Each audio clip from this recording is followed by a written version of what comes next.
Alright, so which mic should I take?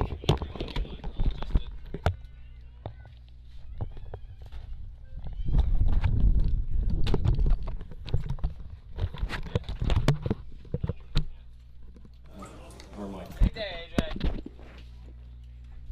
Where's he at? He went to do something to take the speaker back. Well, I have a whole thing right there. Alright, come on, we're going.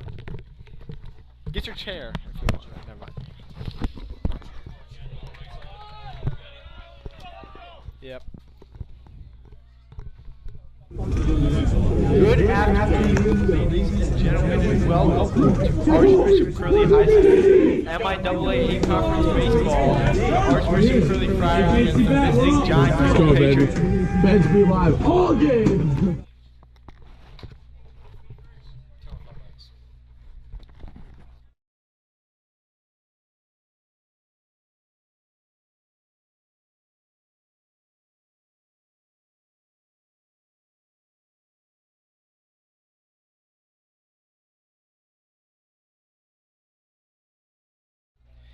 Archbishop Curley Friars come in as a 2 seed against the 4-seeded John Carroll.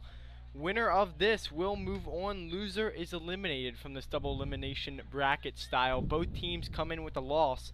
The Friars dropping one to Calvert Hall and John Carroll dropping one to the 1 seed Spalding. They split the regular season series 1-1. Neither game was very close. It was very interesting. Curley won the first of the two, 8-4. All four coming in the top of the 7th for John Carroll. And John Carroll took the second by a margin of 5, boosted by a 7-run 4th inning. One impact player in both those games for the Friars, Ryan Edmonds, has been on fire. In the first game, 1 for 3 with a single and a walk, but 6 innings on the mound, 3 hits, 2 walks, 16 strikeouts. The John Carroll Patriots will need to make an adjustment if they want to fare better today. Ryan Edmonds, obviously one of the best pitchers in the MIAA. Second game, he accounted for basically all of the Archbishop Curley Friar offensive production. Game 2, he was 3 for 4 with 3 home runs and 5 RBIs, driving in 5 of the 6 for the Friars. Over those 2 games, his slash line, 571 average, 625 on base, and a 1,857 slugging. That is not something you see every day, even over a small sample size such as that. Over the season, Edmonds is hitting 402, 492, 755 on the slash line with a 1,247 OPS. He has been on fire from not only the plate, but he has a 1.27 ERA over 49 2/3 innings pitched.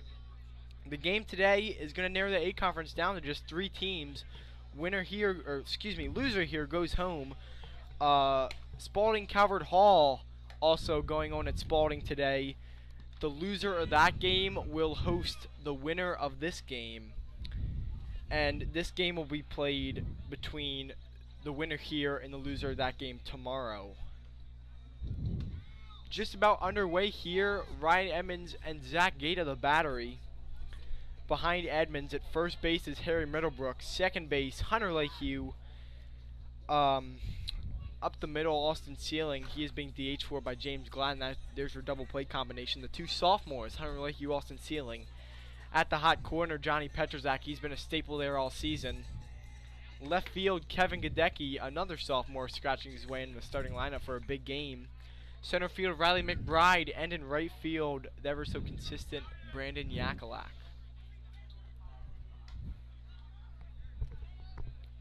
Edmonds looks to continue. Sorry, AJ, go ahead. Curley's production today is going to have to come through the defensive side, and Edmonds pitching. John Carroll can hit the ball, and they're very good at defense. You got to be able to get their hits easily as well as hold them down. I would say whoever scores 4 runs in this game will win. I've been caught a few games in here by myself. I forgot I have to actually let the other person talk.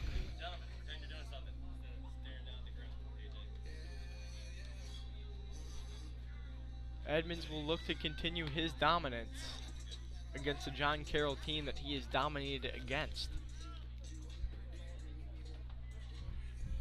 Griffin Shirk will get it going for the John Carroll Patriots.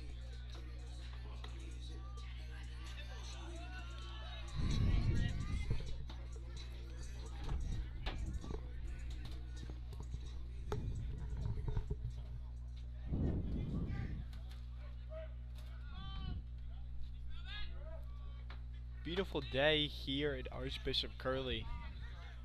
Scratching into the low 80s. And it sure feels like it. Nice to have some warm weather here after a very cold couple of weeks there. But it will be nice this weekend over into the 90s. Nice day to go out to the pool, to the beach. Student section in full force. We have filled bleachers, and also congrats to the varsity lacrosse team. They'll be taking on Indian Creek at the Naval Academy tomorrow. First pitch from Edmonds. Just misses down low. Game at the Naval Academy tomorrow will be $20 admission per ticket. Edmonds with a swinging strike. Kind of go even.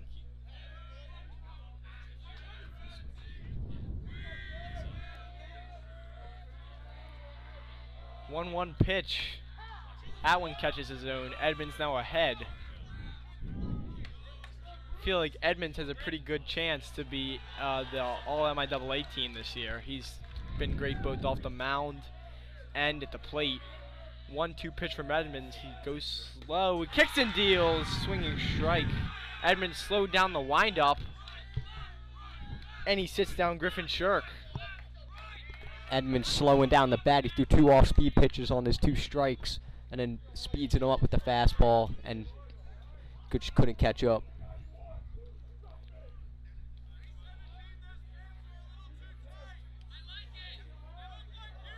Matt Archibald steps in. He's playing first base. He had a great performance against Curley the first game at home. If I recall correctly, it was 3 for 4 as Edmonds pumps one by him.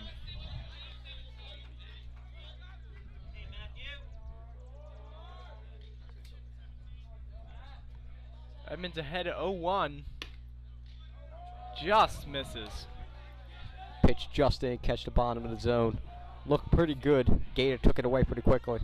First time out against John Carroll, one of the keys to Edmonds picking up 16 strikeouts in 6 innings was the first pitch strikes. That was just a stellar performance from him the first time. That yeah, was absolutely. He was getting ahead. You face 18 batters in 6 innings and you get 16 strikeouts. That is crazy margin. It was almost just the norm that the first pitch would be a strike, and yet he was able to get it by him every single time, whether it was swinging, taking, foul off. Edmonds has been great, not just in that game, but all year getting ahead. Part of the reason why he's been so great. Count moves to 1-2.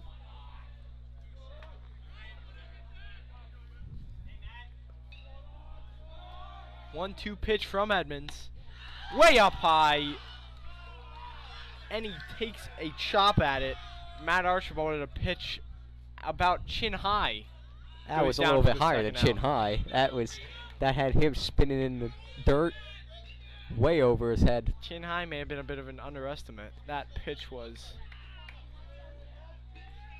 just a little bit up.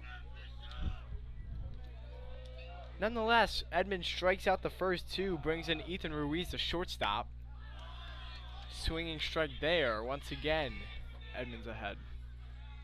Per the norm.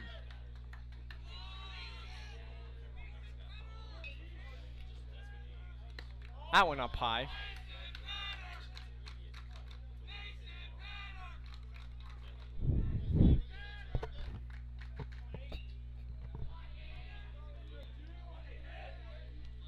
Count is even on Ruiz. Edmonds slows it down once again. Misses up high. Trying to go into the same range as against Archibald. Ruiz not swinging at it this time.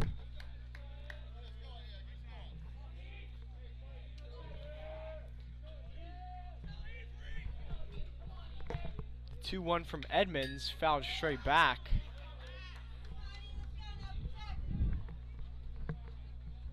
I'd look for Edmonds to change speeds up here. He was right on that. Just got under it to foul it back, but directly back.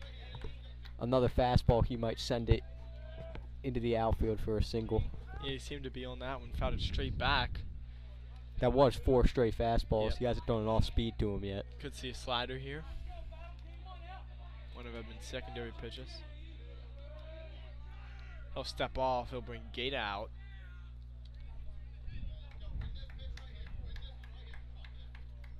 They should bring the pitch com to high school. What do you think? That would be very beneficial. Games take even long here.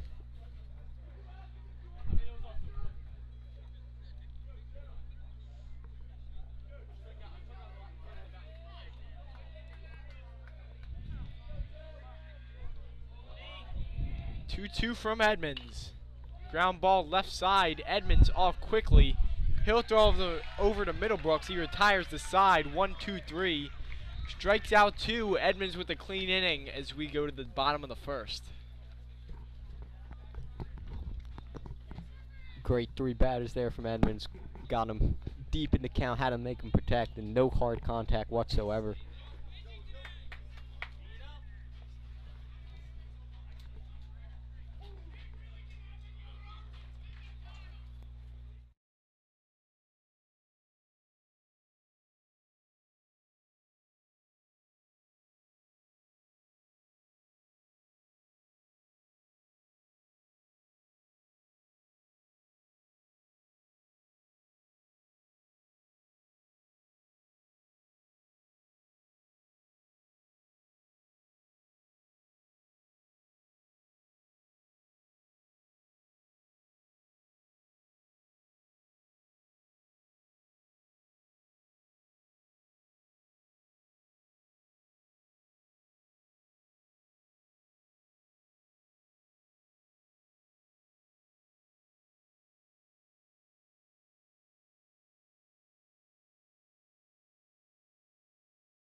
Welcome back, everybody, as the bottom of the first is about to start with Harry Middlebrooks. Yeah, Middlebrooks playing first base today. 330 average, 413 on base percentage on the year. One of the reasons why he's hitting #1. More walks and strikeouts. He's just struck out 10 times this year. He will put the ball in play very consistently. First pitch down low. Friars taking their swings off the pitcher, Kyle McCracken. It's going to be very important for them to wait back on it, saying in between innings, and now off that first pitch, it seemed the same. McCracken not throwing hard at all. Not much velo on it. Something the Friars are not used to. Usually you're seeing everybody's #1 or 2 pitchers. That one down low. Last time, not last time, but first game at home, we saw Aaron Snyder, a sophomore who was notified the night before that he'd be starting for varsity. He threw really well and was he was kind of put in jeopardy by a Blake Dean foul tip that was not called a foul tip. Or it may have been the other way around. Oh, I remember what it was. Here we go. Blake Dean tipped one into the catcher's mitt. They said, I believe, that as there's a walk to Middlebrooks. Listen, I don't remember. All I know is that he should have been out. It's hard to remember for you, isn't Memory's it? not good enough.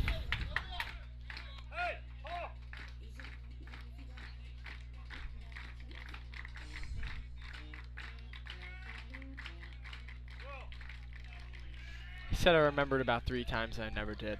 Yeah. In steps Gata after the 4-pitch walk to Harry Middlebrooks. 5-pitch walk. 5-pitch walk. There was the strike mixed in there. Memory's Curley, hard. not a team to swipe many bases. Virgil Watson leads the team with 10. Everybody else no more than 3.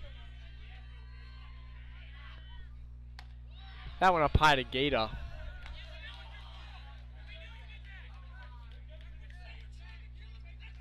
Middlebrooks on first base with the sliding mitt on his right hand, looking to go. McCracken's leg kick very high, bluffs to go. That one misses down. Working ahead, or excuse me, working behind once again is McCracken.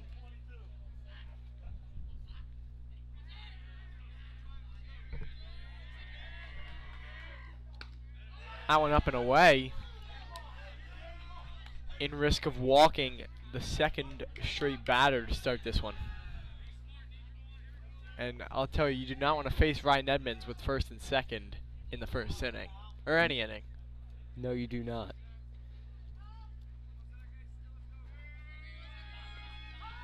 (3-1), Gata calls time.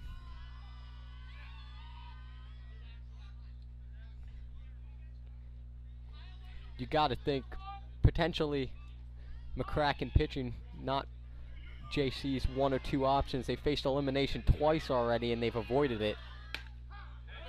I want to call strike count, go full. AJ, I now remember what happened. It was a check swing. Dean did not swing, but he tipped the ball into the middle of the catcher. Umpires ruled that there was no tip and it was a ball. Middlebrooks goes on the full count. That's ball 4. He'll be up without a stolen base. But nonetheless, later that at bat, Blake Dean punches one through the right side. And that was a key part of Curley scoring 2 off of Aaron Snyder, who was pitching very well. There we go.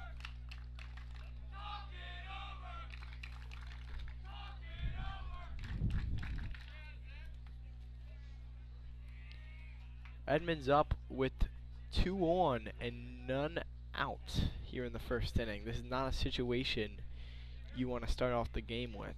Coach Ryan already out to talk with the pitcher, warming up in the bullpen. Another pitcher for the Patriots already, with only 2 batters into the game.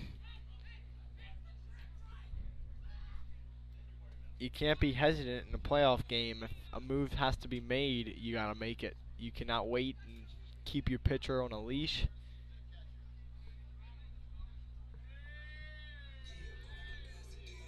As mentioned, Watson, the only man on the Friars to steal any more than 3 bases. He's in double digits. He'll courtesy run for Zach Gata on first. No chance to steal a base, but it gives you a much better chance of scoring on an extra base hit.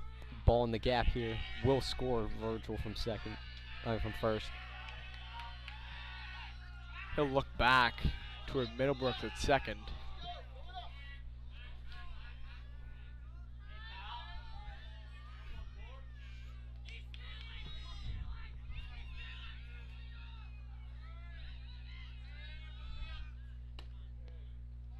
Just missing is McCracken.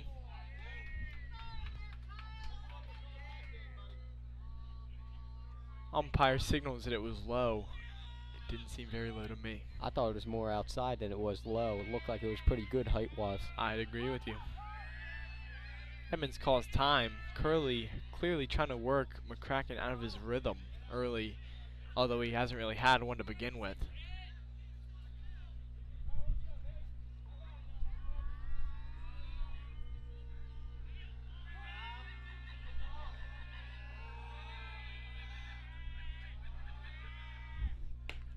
Edmonds takes one outside, and now he is ahead 2-0.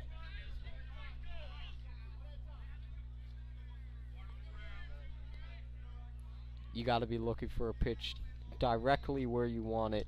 You can't fish for anything with the amount of strikes Now that McCracken's been throwing. here's the question. As there's a strike, if Edmonds were to reach, do you yank McCracken right here in a playoff game where if you lose you go home? I would, because of who's coming up. Johnny Petrozak, who I believe could be an MIAA all-team and potentially player of the year with the way he's been hitting. Yeah, he's hitting along with Ryan Edmonds, both at a 402 mark. As Edmonds takes one outside, 3-1, and this is most definitely not the spot you want to face Edmonds in. Edmonds in a plus count. None down, first and second.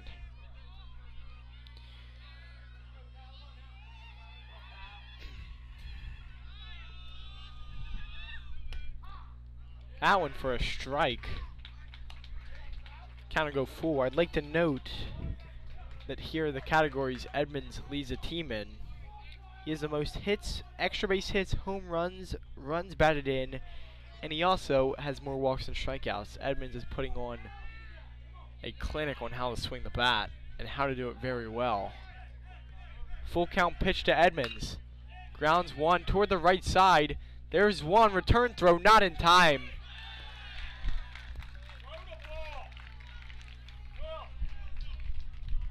Ryan to Ruiz. Fielder's choice at second. 4-6. Return throw is not in time, and Ryan Parks will run for Ryan Edmonds. That's Blake Dean. That is Blake Dean. Blake Dean will be running for Ryan Edmonds.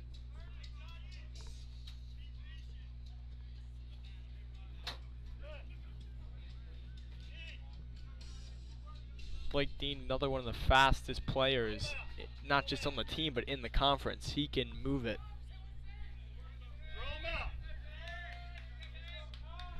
Love to see if they give him the green light to go. And there he goes on the first pitch. No shot. They won't even try. Although, called strike on Petrzak. As I mentioned, Petrzak hitting at a 402 mark with a 495 on base percentage, reaching almost 50% of the time. He leads the team in that. He's put 4 over the wall this season. Time called by Petrzak. And he also just has 1 RBI less than Edmonds. He is right next to Edmonds for multiple of the offensive categories. You really pack a punch with the 1, 2, 3, and 4 for the Friars. As Gaeta also has 4 homers on the year. Drops in a breaking ball to Petrzak. First curveball he's located all day. Finally works ahead as well, which is a big part. 0-2 count on Petrzak. You're looking for a strikeout with 1 down in second and third. Petrzak with time once again.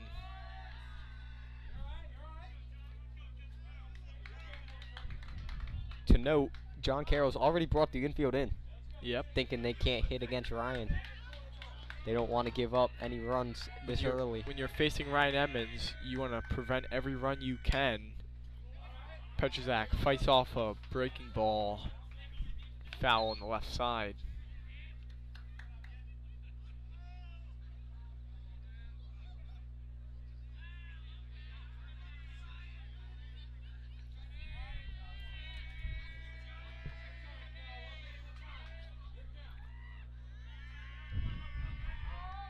Petrzak with time again. It's like he has an internal clock in his mind, and if McCracken passes that time on the rubber, he is stepping off. Rather keep himself in a rhythm and keep McCracken in one. 1-2 pitch down low. Brooks able to get in front of it. Kind of like a first baseman. Just got the glove out there, picked it on the short hop. Dallas Brooks, a pretty good catcher himself, already committed as a freshman. Maryland College Park. How about Maryland baseball this year? I've been to a couple games, and they hit a lot. They know how to hit the ball. Every ball they hit is just a line drive back into the left center, right center gaps. Incredible feat, no hitter earlier this year. Petrzak way out in front on the breaking ball. 2 down here for the sophomore Hunter Leahew. And I'll tell you, for a sophomore, he has had very impressive patience. 392 on base percentage. He's just 1 of 6 on the team with double-digit walks. It's just a sophomore. He will have a very big role in this offense next year. You could see him in those 2, 3, 4 spots come at the beginning of next year. You have Middlebrook sticking around. You have Pedrzak sticking around. You'll see a lot of new faces, rising juniors. Yeah, you'll probably be a situation like this next year.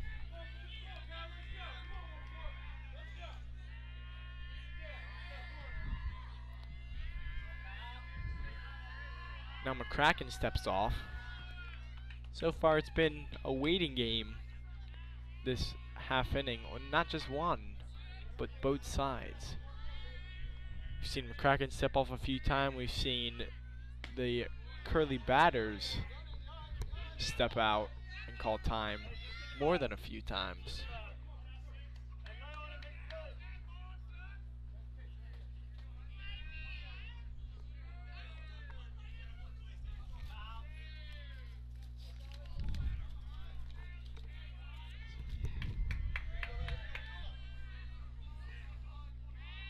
Pitch to Lehue.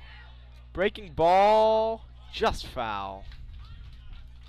Just a little bit too early on that breaking ball. Did a good job of getting his bat onto it. Just got it off the end.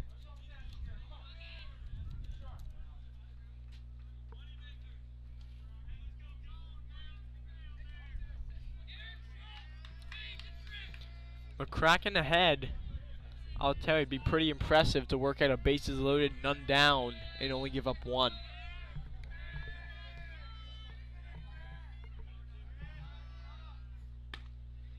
Lehue takes low and away. 2-2 count here. Hunter's got to choke up and just make contact. Yep, put one in play.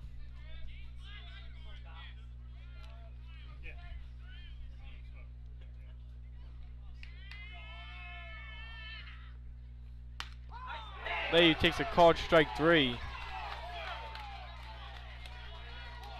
Looked like it may have been a little bit high. Just gets it. And from first and second, nobody out. Not giving up a single run. Great way to work out of that by McCracken. Yeah, not the most efficient, but McCracken works out of it. 1-0 Curley heading into the top of the second. 0-0. Harry was stranded at third base. You are right. So it'll be 0-0. Wow.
Welcome back as we're about to start top of the second inning. Knotted up at 0-0. McCracken works out of a first and second, nobody out jam, and gives up no runs, striking out both Pedrzak and Lehue.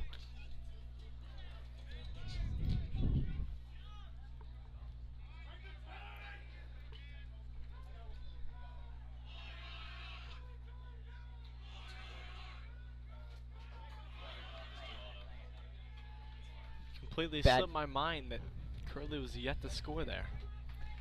Bases loaded, no outs, fielder choice, strikeout, strikeout.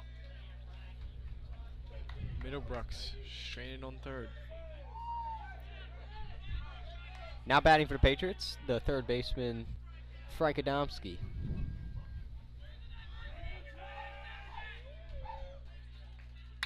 as he hits a ground ball to the shortstop ceiling. It takes a Wow. horrible hop off the lip of the Wow. grass. New Absolutely nothing you can do there. new infield grass and all. Yeah, new excavation plan on the field that went over this winter was the new infield, as Curley's infield had some bad hops on it previously.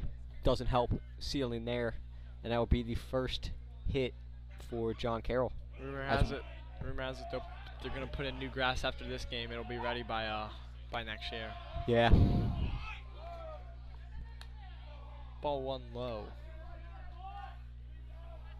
Will Ryan, another one of the three freshmen in this starting lineup here for John Carroll. They'll really know what they're doing. As a pickoff, needs a dive from Middlebrooks.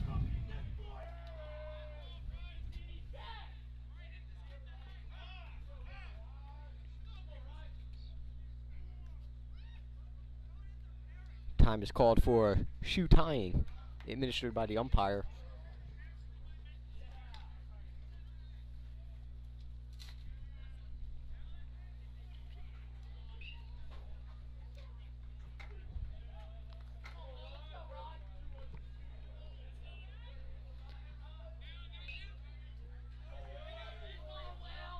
Edmonds looks in after ball one was thrown. Here's another ground ball, but it's going to go right through the hole as Sealing was shaded towards second base. And it will go right in between where he should have been playing if he was straight up. Shifted there as in double play depth. And now the Patriots are going to have first and second with nobody out. William Wyman, he's DHing from McCracken. I wonder if we will see a bunt here. Middlebrooks obviously thinks so. Playing about 10 feet in on the grass. He takes a few steps back. But A huge guy in Wyman. I don't think we'll see a bunt. Just, he is a power hitter. He knows he's a power hitter. But here it is. He does square. Surprising. I'll tell you, if you're John Carroll, I think you rethink this bunt, because you see Harry Middlebrooks was just about even with Edmonds from our angle. Harry is way in there at first base. Yep. And they do call off the bunt play as Middlebrooks was flying in on the first attempt. And if a bunt were to go even toward the other side, I think he would have been able to track it down and get a lead runner. Defeats the purpose of the bunt. Not bunting again. He checks his swing. Does swing. He does not hold it up. 2 strikes on him here. 1-2 to count. Now he just needs something in play. Get that runner to third with 1 out. And he swings and a miss. Strikeout for Edmonds. He gets a crucial first out. He was way behind on that pitch, breezing him by with a fastball. That's the thing with Edmonds. He does have a slider to complement that fastball that can scratch 90 miles per hour once on an occasion. Dallas Brooks way late on it again. Gator drops it, but keeps it close enough to him. Very, very behind that one. You'll see pitching like this in the Big Ten. So Yeah. he's got 4 years to go, but 2 very late swings now on Edmonds as it goes to 0-2. John Carroll does have a pretty impressive future with some of the guys here. As you said, Ryan, you have Dallas Brooks, then you have Casey Carpenter. All freshmen.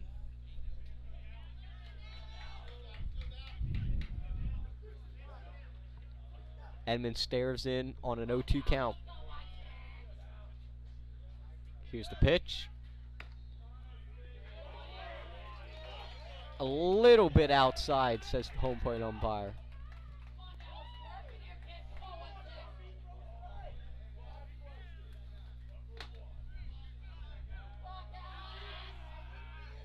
Edmonds 1-2. There's the pitch. A swing and a miss. Strikes out Dallas Brooks for the second out. Struck out 2 in a row. And just like McCracken trying to work his way out of a first and second jam. Yeah, that's one of the things with Edmonds. Even with first and second and no outs, he has that potential to just... Edmonds well on his way. 5 outs he's recorded, and 4 of them were strikeouts. Well on his way to 16 more against John Carroll at home. First and second, no outs. Edmonds strikes out the first 2. Now let's see if he can get out with 2 down. Here's the pitch, another fastball, catches the outside part of the zone. It's 0-2 again. Edmonds hunting.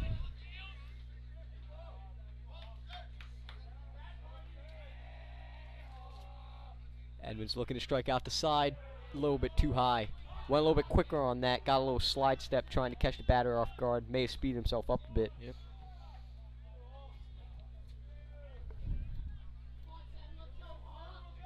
Pretty lefty-heavy lineup against Edmonds. Archbishop and Adamski, both righties early in the order. But Ryan, Wyman, Brooks, Hoffman, and I believe Bishop is also a left-hander. So that those last 5 in the John Carroll lineup, all left-handed. Here's the pitch. Fouls it away. 1-2.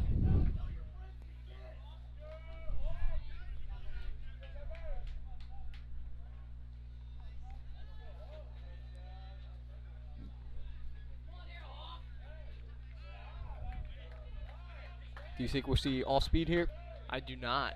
You do not. I think he'll go back to the fastball. He's throwing a fastball on every pitch here. Hasn't been able to catch up to it, but let's see what he'll throw here. Looked like a changeup there. That was most definitely a changeup. Guys had some good action to it. We could see that Drop. Horizontal movement and drop from here. And now I think this is count for a fastball. Let him see that. Now speed him up. 2-2 count. Here's the pitch. Too high. Ball 3. Does come with the fastball. Misses up. Runners will be in motion. Hoffman works the count from 0-2 to 3-2. Anything out of the infield that gets down will score a run with the runners in motion. 3-2.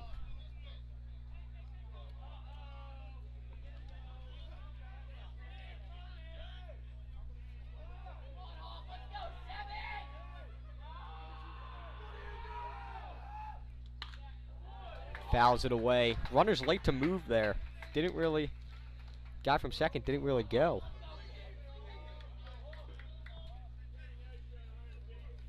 But Hoffman will see another 3-2 pitch.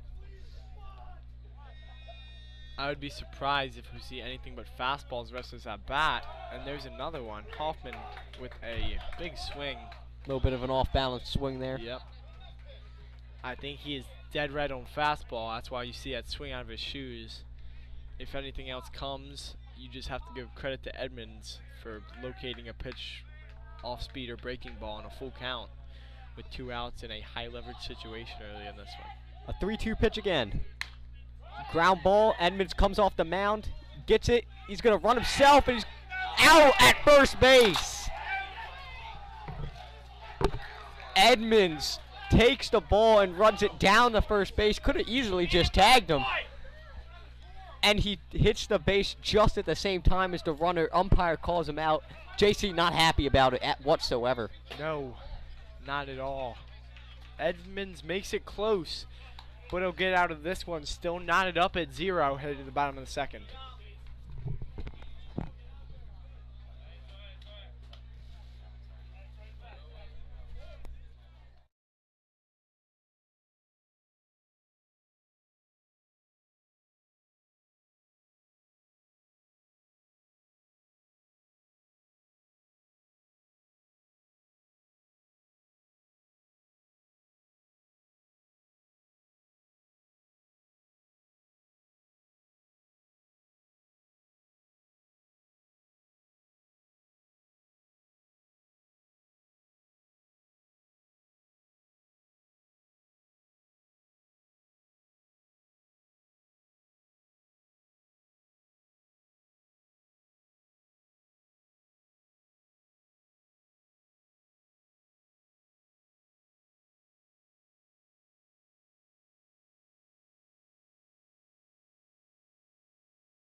Welcome back, everybody, as we are about to start the bottom of the second inning.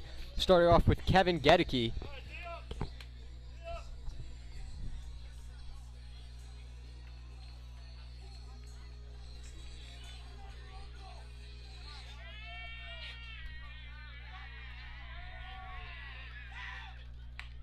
Kevin looks at strike one at the bottom of the zone. Low and out there. John Carroll student section gaining a little bit as it was before the game at the first pitch. Student section was not as large for John Carroll. Nothing will beat Curley's today, but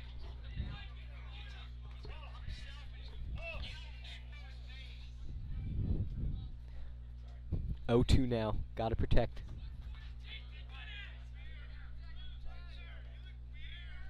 Here's the pitch. Kevin looks at the top of the zone. Dangerous, since Leahy was called out on that the prior inning.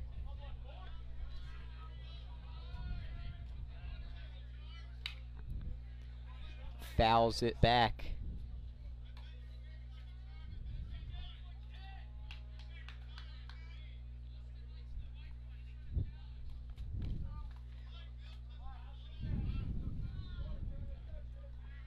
Here's the pitch on 1-2. Outside, ball 2. I'm in the process of slowing down this play at first base, and I still cannot tell whether it was Very close play. Could have just, he was running parallel with him, could have tagged him. Yeah, it would have been a little bit easier. But a little bit more exciting, Edmonds wanted to make it. As Kevin tries to beat out the ground ball, but just can't. Weak hit ground ball, and he just can't beat it out. They ran one in on the hands. Kevin moves pretty quick. He's a catcher.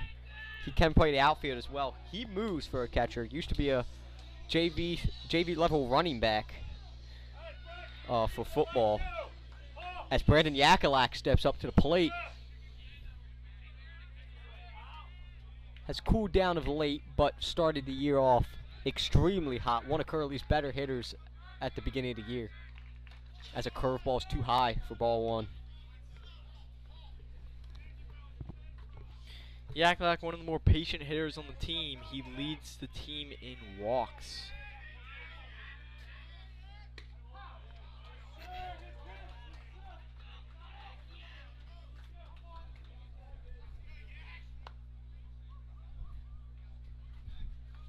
Here's the 1-1 pitch. Grounded foul.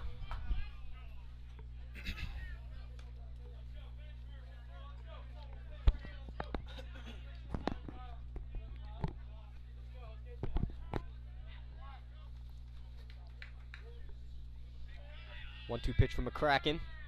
Curveball, and Yak sits on it. Fly ball just caught.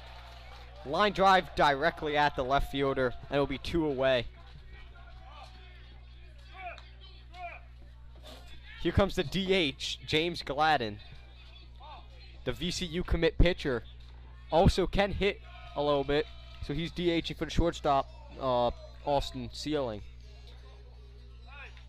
Walked into our last period English class. He told us we were getting some variation of Pitbull for the walk-up song.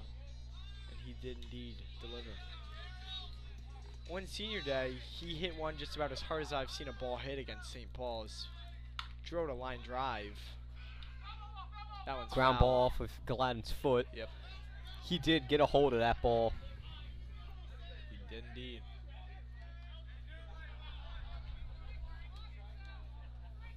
James hearing it from both John Carroll and our own student section.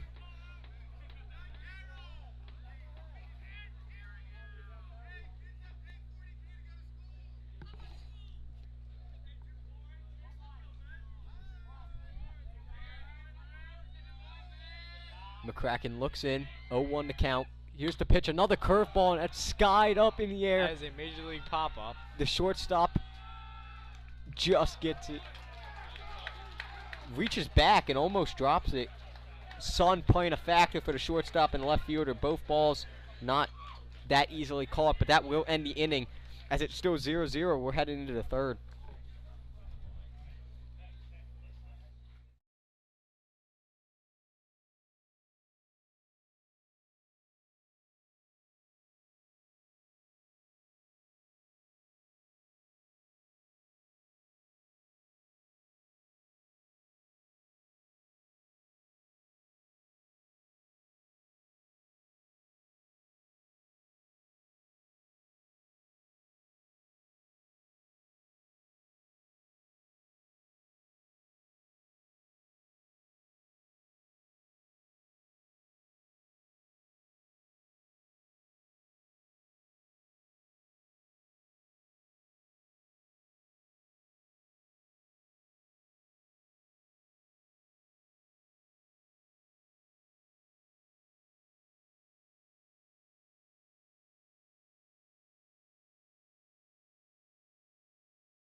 Welcome back as we're about to start top of the third inning.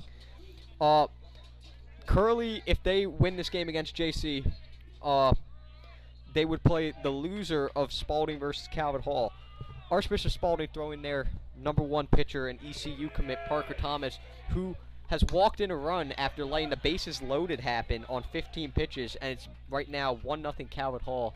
Bases loaded, nobody out, and a situation Spalding really has never been in, as they're losing, and they're threatening to be losing by quite a bit and start the game with a deficit. Reoccurring theme. Edmonds ahead 0-2 on 2 fastballs that they are unable to catch up on.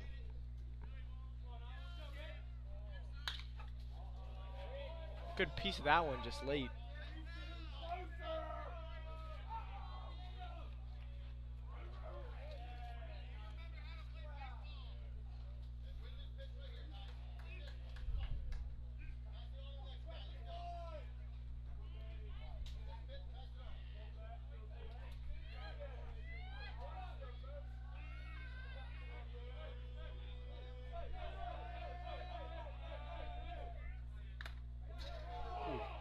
Fouls it right off of Gator's mask. Yep.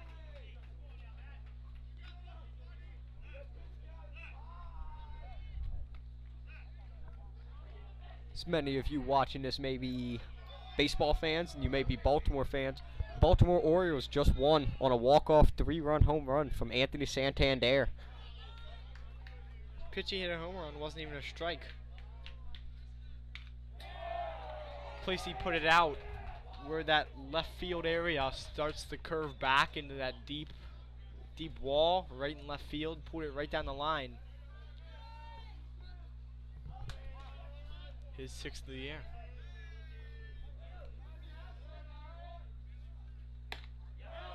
Check swing. Did he go? No. Gator throws it to third base, and he will hear it from John Carroll for that. Gator getting it after he throws the ball down to third base before the umpire signals. There's a curveball. Just miss. That's what I want to see from Edmonds, mixing it up a bit. His fastball will push the zone. They won't be able to catch up to it the first time around. But once they see it a couple times, good hitters will start hitting the fastball. That one ripped, but right to the second baseman, Hunter Lakeview. No problem for the Curley defense. Curley usually a revolving door at second base between Ryan Parks and Hunter Lakeview, and occasionally Kevin Gedeke. And they've just been swapping the sophomores. Whoever's hot at the plate at that time would go and get the starting nod there. Lineup will flip over. Griffin Shirk in.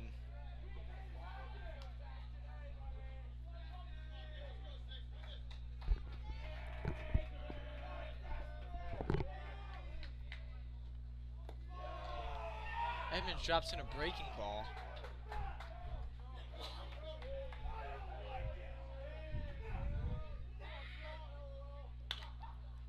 Popped up left side. We have not seen many, maybe besides that Bishop's ground ball is the second first. baseman. We have not seen many balls to the pull side.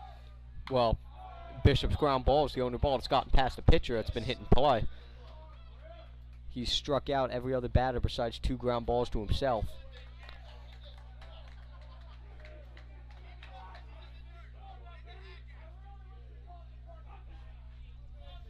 And the Frank Adamski single that hit the lip and right over Austin Sealing's head. That one's popped up foul territory. Petrazak backtracking makes the catch and foul play. That's a tough play, especially with the sun. Petrazak makes it look easy.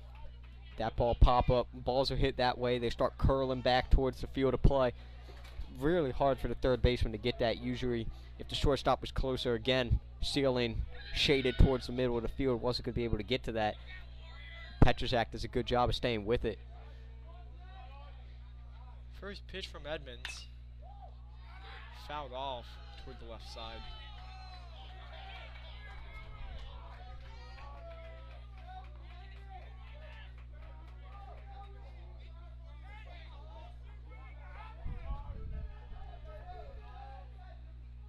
to note, as Edmond gets ahead 0-2, that there's another first pitch strike right there. Edmonds.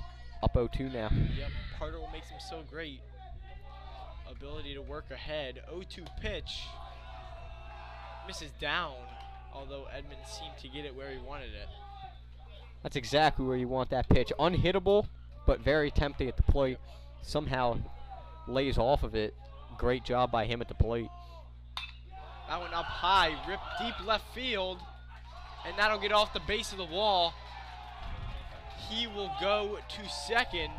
See, overthrowing the cutoff man is Kadecki, but right there is Petrzak to back it up. That's a double, Matthew Archibald. He gave the Friars trouble last time. 1-2 pitch, just left it up just a bit. No, he wanted to get it a little bit, higher, left it too much in his zone. Looks like he was going up with the fastball. Yeah, especially with a big guy like that, if you put one just above the belt, that is a swing zone. Archibald turned it around. Yep, absolutely. That's a ball. That's a pitch where you can really elevate it, and especially for a big man like Archibald, he will drive that one out. That one off the base of the wall.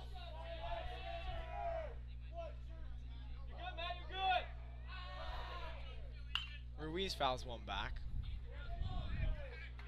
Upset himself that he missed that one.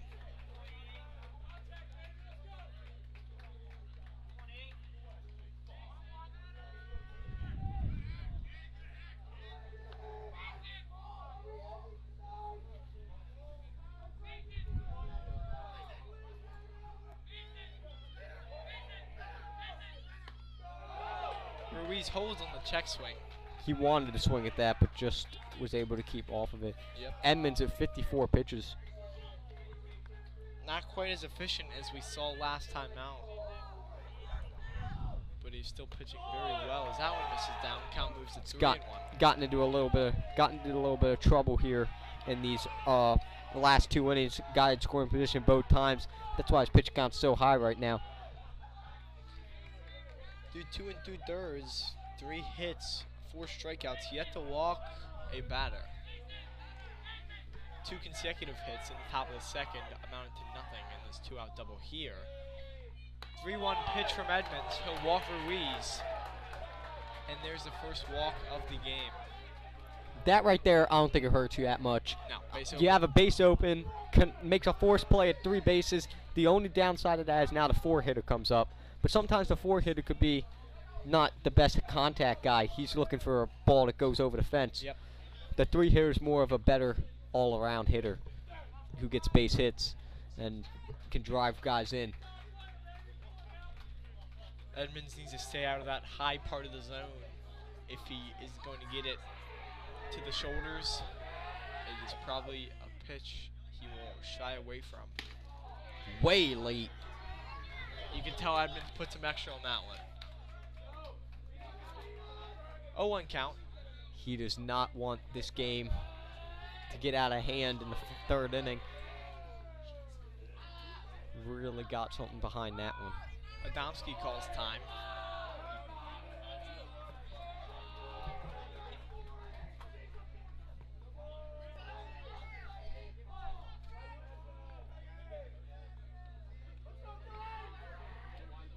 Edmonds is ahead 0-1. First pitch strike. That one fouled in foul territory. Middlebrooks calls it, and he will make the play. Edmonds gives up a 2-out double and walks one, but he will get out of it. We will stay knotted up at 0 headed to the bottom of the 3rd. Great job by Middlebrooks to run that ball down. Edmonds looked like he wanted to try to get that, but he stopped it. He got called off by Harry, who's got much better angle than either Gator or Edmonds did.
Back here for the bottom of the third. McCracken throwing a great game after that tough first inning.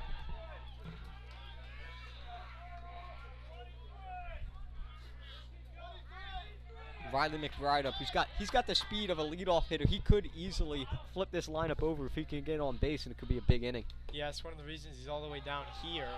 It's almost like having a second leadoff hitter, a guy that you can depend on to get on base. Yeah, sometimes your 9 hitter is not your worst hitter on a team like in Little League they are at this high school level. He sometimes could be one of your best on base guys, batting 9.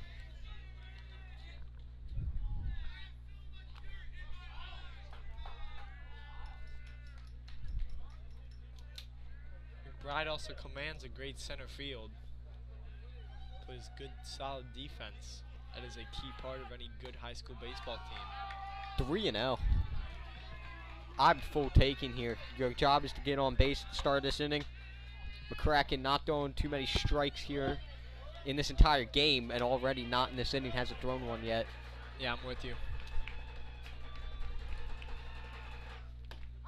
Ooh. That caught just the bottom of the zone. McBride kind of tall. Maybe a strike to Zach Gata, but Riley a little bit taller. That was definitely in.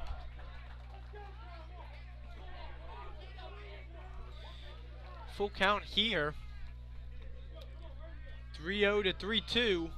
And he misses up high. McBride will reach. Great at-bat there for McBride. Doing his job, getting on base, and now lineup flips over to Middlebrooks.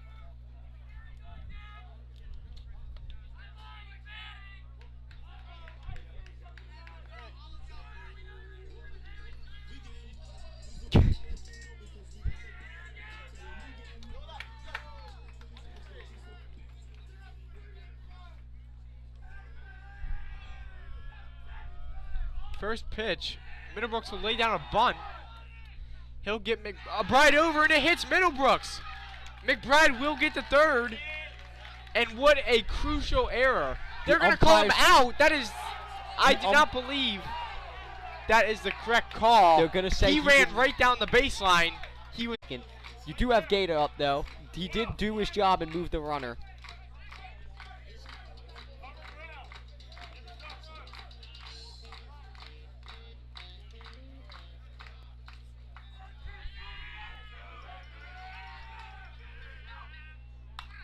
Gata won up by his chin.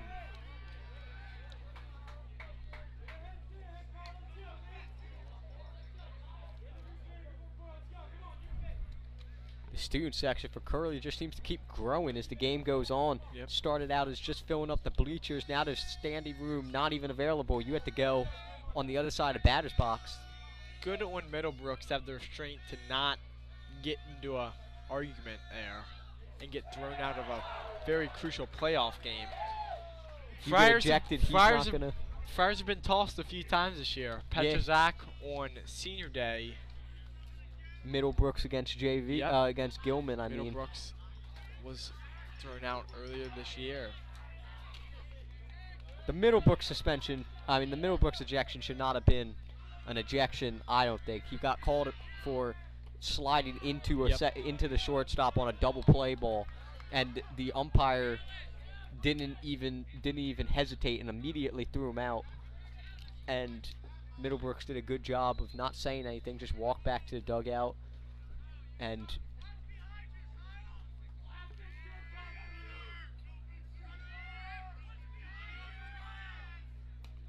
Kraken misses low. That'll drive McBride to third. And now Gata just needs a ball in play. And I would assume that McBride is going on contact as long as it is not right back to the pitcher.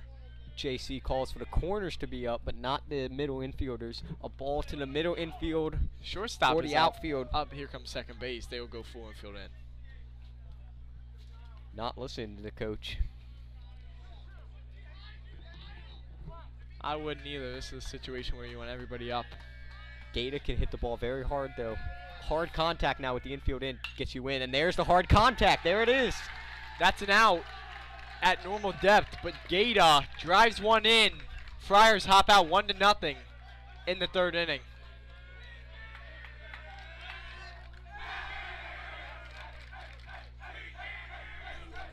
Nice job to get that. Yep, great job by Gata. 0-2 works it to 2-2. McBride gets over on the wild pitch. And all you need in that situation is just a ball that is well hit.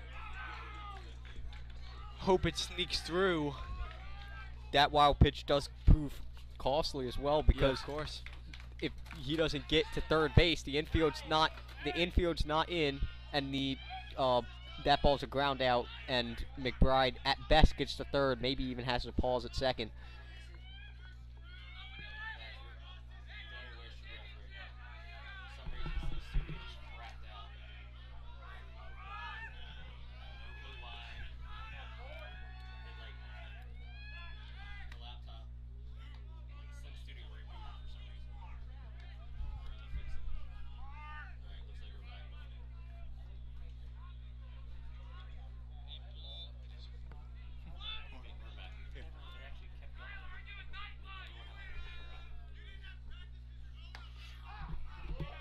Edmonds takes one from a strike, for a strike. He did not like that. You can see it from here.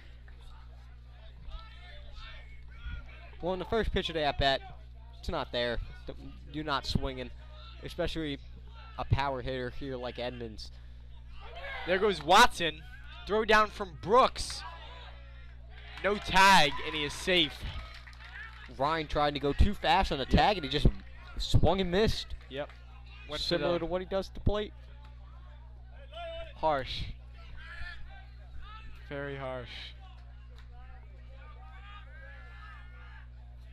Went for the quick swipe tag. Watson gets under. Picks up his 11th stolen base of the year. And all these stats I've been giving do include out-of-conference play.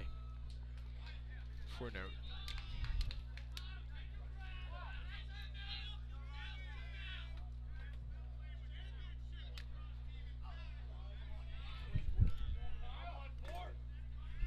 Edmonds with a runner in scoring position. Chases up high, fouls it back, right over our heads. You wanted that pitch just a little bit late.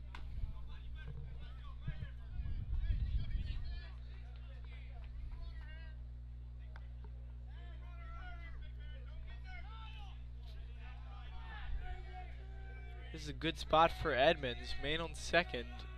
He has an opportunity to punch one in. Help himself out.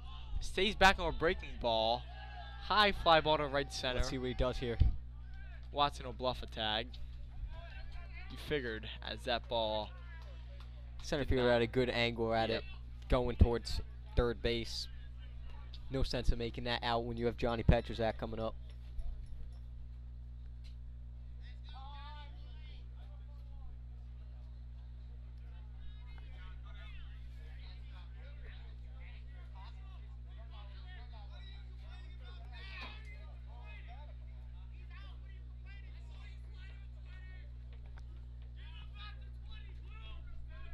Not sure what that could be about. Yeah, coach goes out to talk about something. Didn't seem happy either. Potentially it was... Potentially. You have no Seems clue. like he's talking to his first baseman about maybe something Edmonds said on his way back to the dugout. Could be. To the first baseman. Nevertheless, the umpire said, I'm not worrying about it. Somebody's a duck call. In the dugout, that one gets under the glove of Ruiz. Maybe it was the duck call over in the student section. Hard hit ball. Ruiz just couldn't handle it in time. And here comes Lehue. Lehue in a big opportunity once again. Second time being up with 2 outs and runners in scoring position for him this game.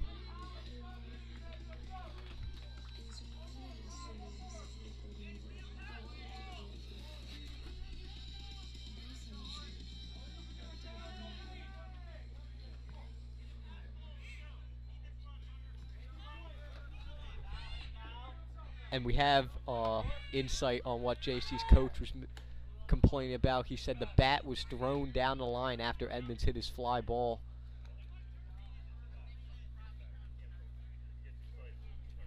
Is that really something you complain about in a playoff game? Let him put his bat where he wants to. I don't think it's much of a problem. It seems like a weak attempt because JC might not think they could get a run off of Edmonds. They want to see another pitcher. Leahy takes that one for a called strike.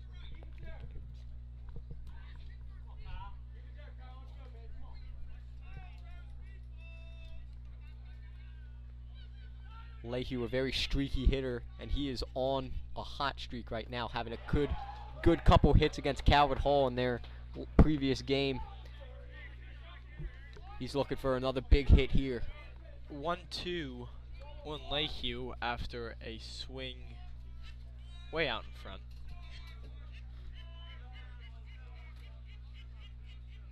Return to the duck call. So Leahy chases again in the dirt. He strikes out for a second time as McCracken does allow one, but continues to cruise through 3 innings as the Friars take a lead, 1-0 going into the top of the 4th.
Welcome back as we're about to start the top of the 4th inning as Edmonds is cruising through the first 3 innings, and he's going to see what he can do against Will Ryan, the 5-hitter.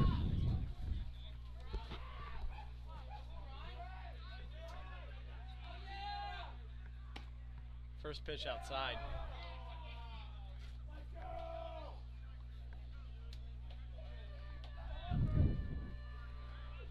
Ryan walked his last time up. That is a strike on the pitch. Didn't really get a challenge from Edmonds. A 5-pitch walk, and the strike that was called on him wasn't, I believe, was a strike. But that's ball 2 now. 2-1.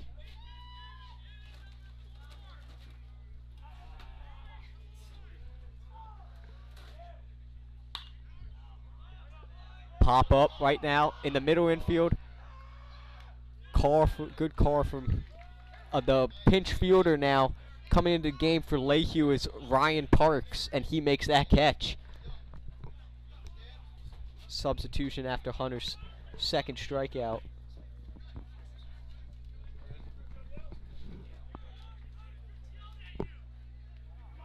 And it's already 1 out.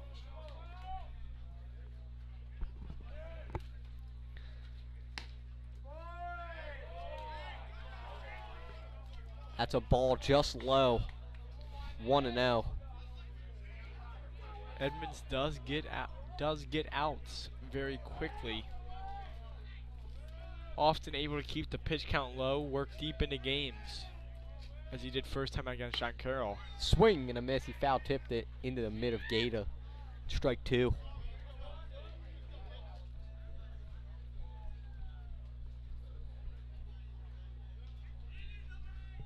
There's a pitch. Strike 2. I'm sorry. First pitch was strike 1.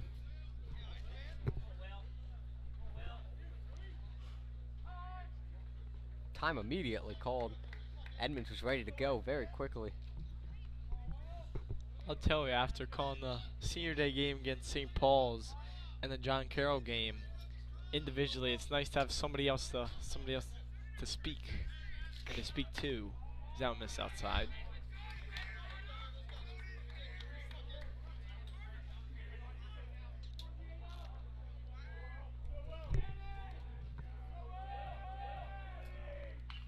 Fouls it back. He will see another 2-2 pitch. Wyman putting up a good fight against Edmonds.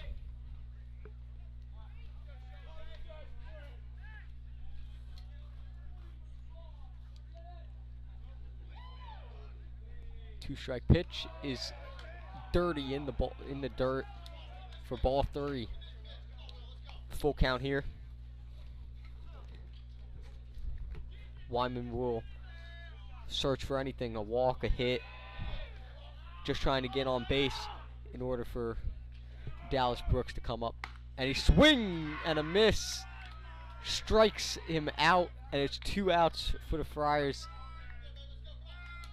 Wyman's second strikeout of the day.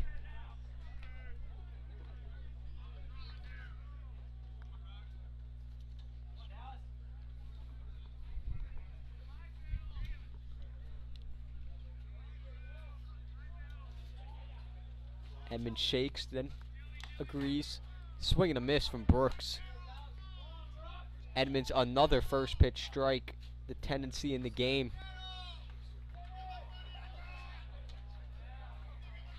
Brooks hits a shot to right field, and it's going to get down. Yakulak retrieves it by the line and gets it in, holding to a single. Nice shot there from Brooks coming off of the 0-1 pitch. Looked like a changeup.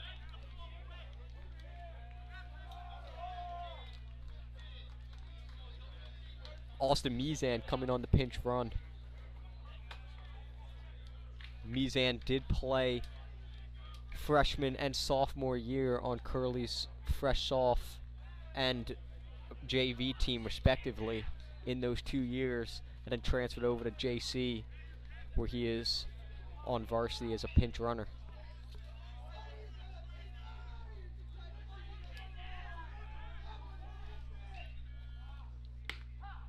Strike 1 here. Another first pitch strike.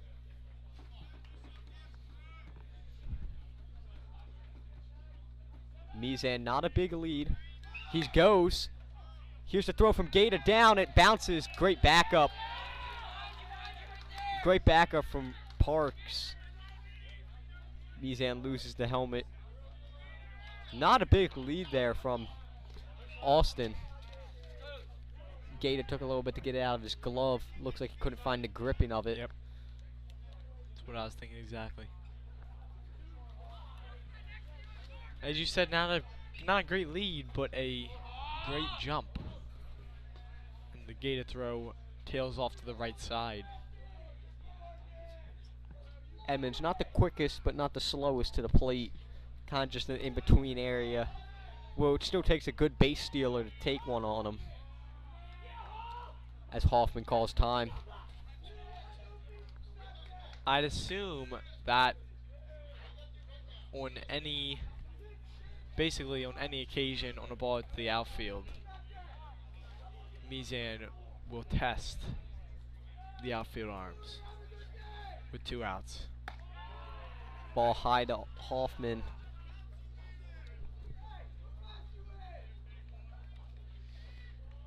Unless the ball smoked in just about 1 hops the outfielder, and they come up real. Edmonds takes a while. Big leg kick. Here's the pitch. Strikes him out on the curveball. Strikes Hoffman out looking.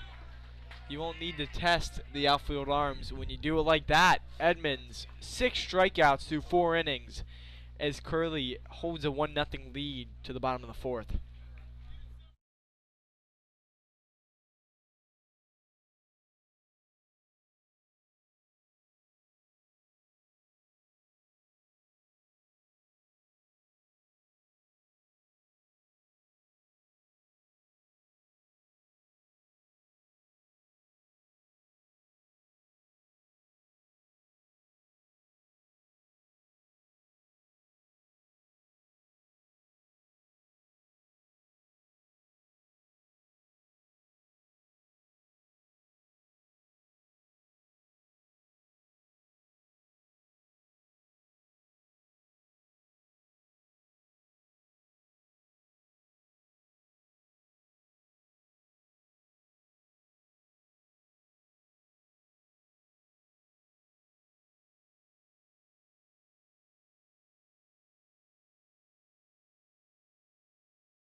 Welcome back as we come at you in the bottom of the 4th inning as new pitcher for the John Carroll Patriots. It's Griffin Shirk.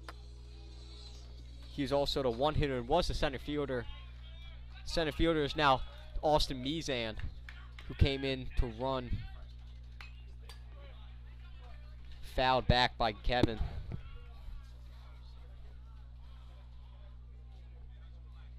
Gedeke grounded out to the third baseman last time, nearly beat it out. He was on that one to start. Fouled it straight back. That's always a good sign.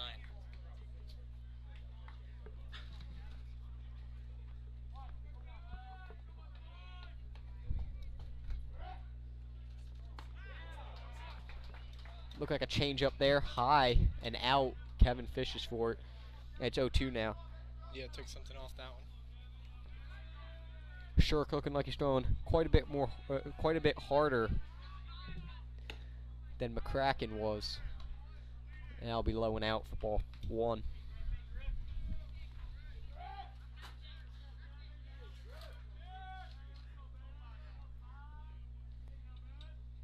Kevin Gedeke, Brandon Yakulak, and James Gladden do up the same. High, ball 2.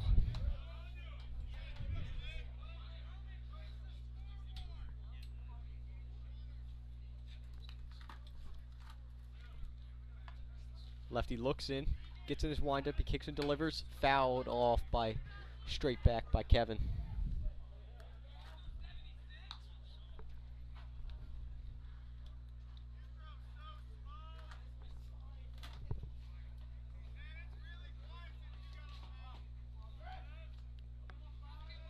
Count even a 2-2 for Gedeke. Usually lefty's kick and throw. Kevin swings late. He swings right by it for out number 1. Put that one center, but powered it by him.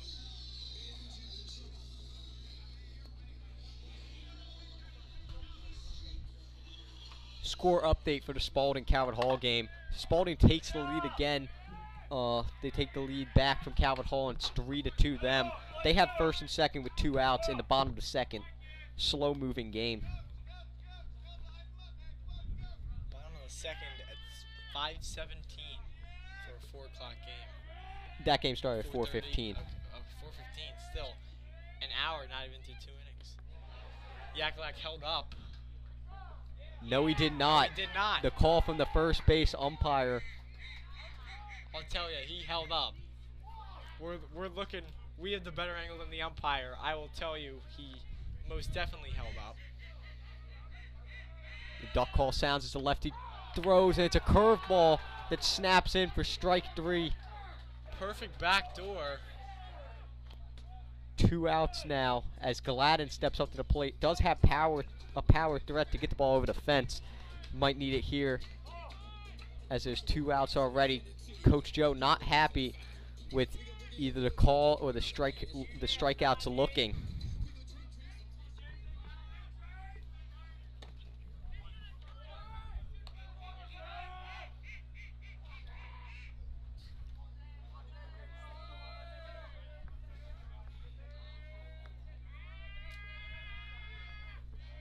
Shirk looks, kicks and deals. High. Ball goes to the backstop.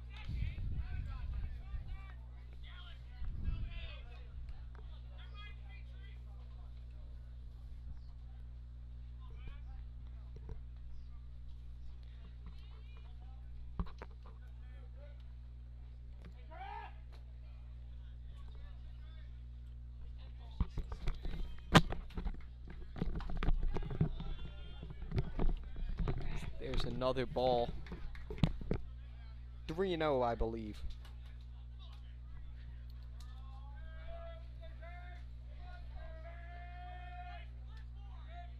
Here's the pitch. Swinging 3-0. Ground ball, and it's through for a base hit. Hits it past the shortstop, Ruiz, and gets it into center field. Nice piece of hitting there from Gladden.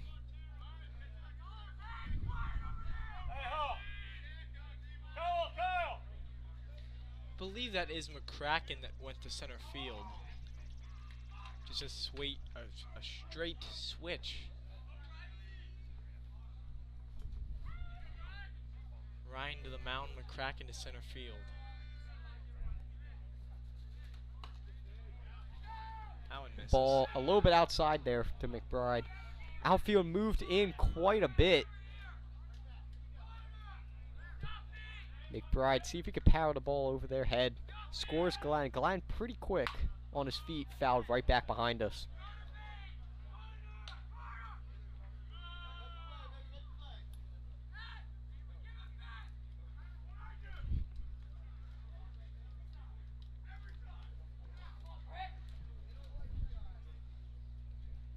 Here's the pitch, and it's a strike. McBride thinking it's a little bit outside.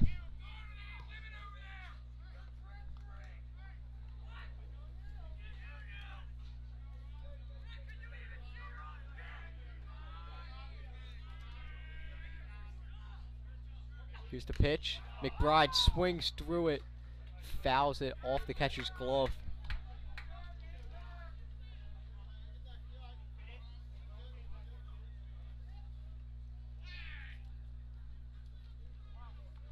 Count 1-2.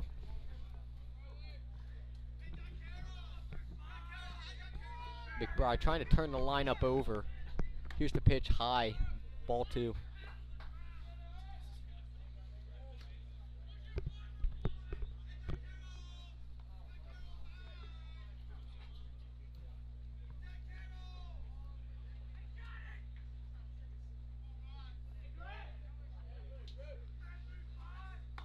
McBride outside. Ball 3 now, 3-2. Runner will be in motion here. Got to be careful with the lefty pitcher. Be ready for a pickoff. McBride has already walked once today to put the top of the lineup. There is the pickoff. Gladden was ready for it. Great job. Wasn't the best move you've seen from a lefty, especially trying to deke him with 3-2 count. Really just telegraphed that going right back to the base. Here's the pitch. High, ball 4. Lineup flips over to Middlebrooks as Curley will now have first and second. McBride's second walk of the day. Friars are getting good production out of the 9-hole, along with Gladden.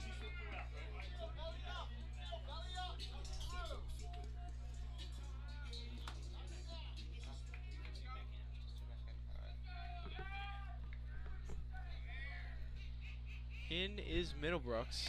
Ball He'll take 1 that low. low.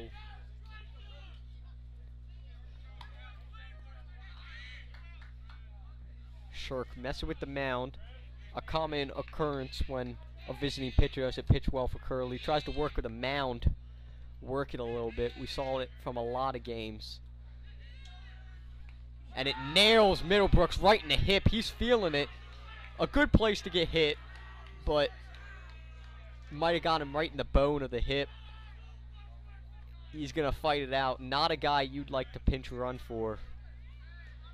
And now the bases are loaded for Zach Gaeta. Gaeta, a strong hitter.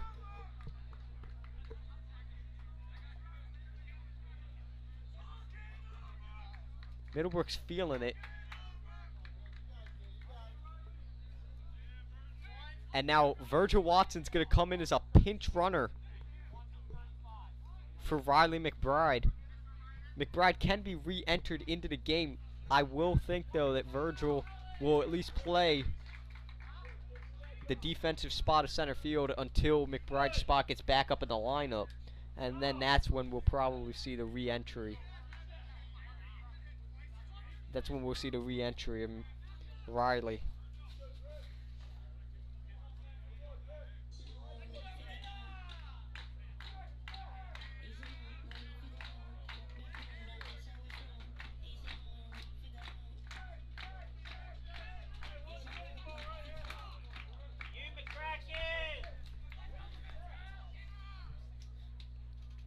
Shirk from the windup. Ball gets away from the catcher. Gladden coming in. Here's the slide. Safe. The ball's on the ground. Pitcher doesn't know where the ball is. Here comes the first baseman. What a jump from James Gladden. That ball rolled just a foot or two off the dirt. James Gladden with a great lead and a great read. The place that ball went got right past the catcher, but got to the third base side of the catcher. Easy for Gladden to read that, and he took off immediately as he saw that ball skid away.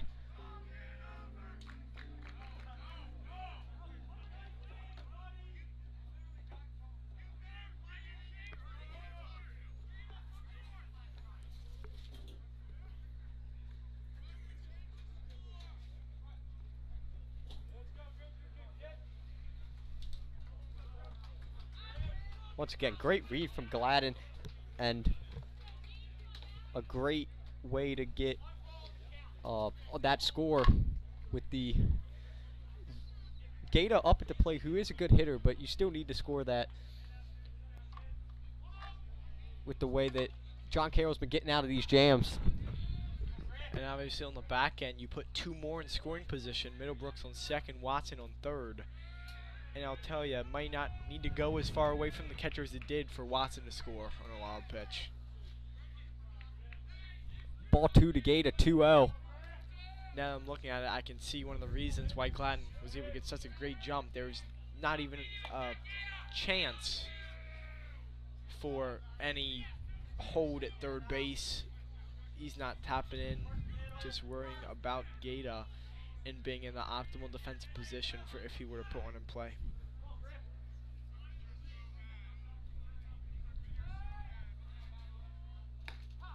Gata takes a called strike. That was a full take there coming from Gata. Had no intention of swinging. Noble change. Pitcher Shirk goes right from the windup as soon as he gets a guy on third base after he hit Middlebrooks.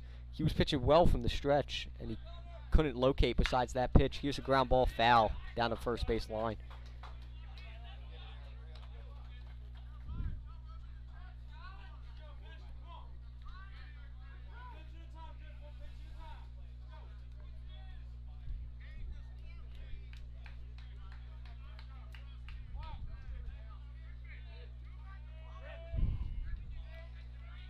Shirk from the windup.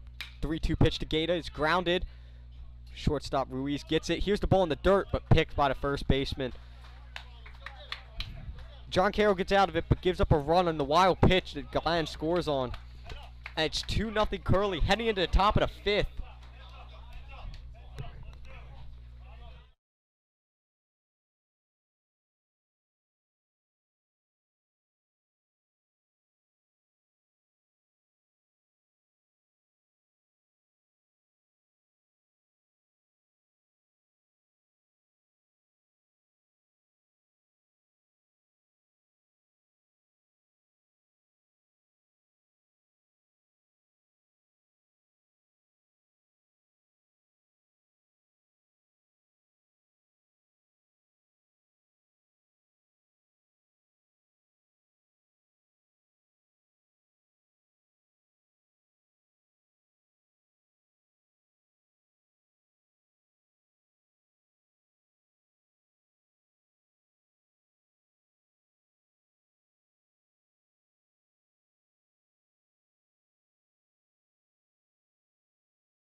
Ryan Edmonds has been on cruise control through 4 innings on 75 pitches, 4 hits, 1 walk, 6 strikeouts.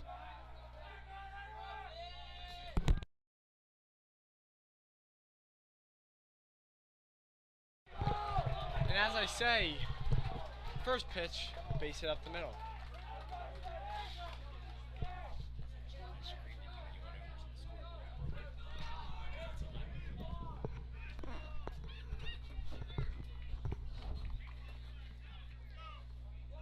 In steps Ryan.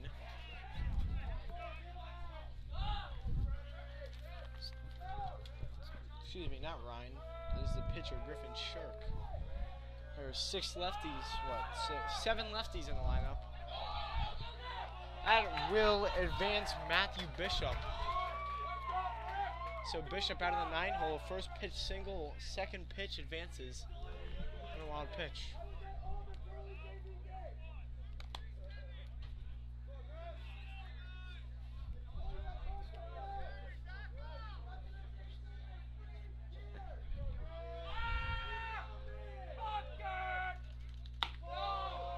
Ball up from Edmonds. 2-0 now. Yep. Need a strike here. You do not want to put the tying run on with no outs. Strike at the knees. Low strike there. Yep.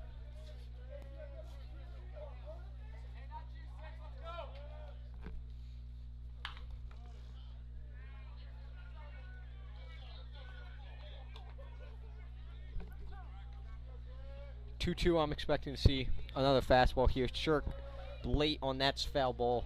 Yeah, great job by Edmonds. Work from 2-0 to 2-2. Get right back in this one. Last thing we're gonna do is walk this tying run on. Edmonds picks off more of a I don't know what to throw pick off. He wanted to rethink his decision after he came set, so he went and just bluffed a pick off. Now we get time from Griffin Shirk.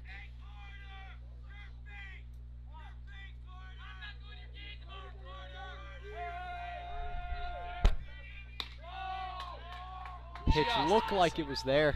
Just missing. Called a little bit high. Also maybe a little bit away. Gladden up in the bullpen. 288 pitches just 2 days ago.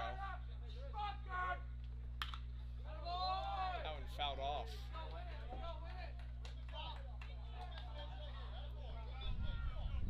Coach Joe gonna push the button for he knows this is a must-win game, not holding anything back. Even though Gladden pitched against Calvert Hall on Tuesday and pitched quite a few pitches, he said you've got to be good for a couple innings. Ball outside. I was talking in my faculty advisor this morning, which is a period we have between first and second period. Receive school documents, report cards, stuff like that. He asked me, think James will pitch today? I said no. You don't pitch usually 2 days rest off of 88 pitches. It's just not something that happens in baseball. I'm wrong. I'm very wrong. Not what I expected, but it may be what needs to be done. Well, you know the Edmonds is not going to make it through the entire game with the pitches he's thrown now. He's already up to 83 pitches. He's not going to get through the entire game as there's a foul ball. You're not going to get through the entire game. Got to be able to push another button, and the only 2 pitchers that I see available right now is Augie Nemick and Austin Sealing.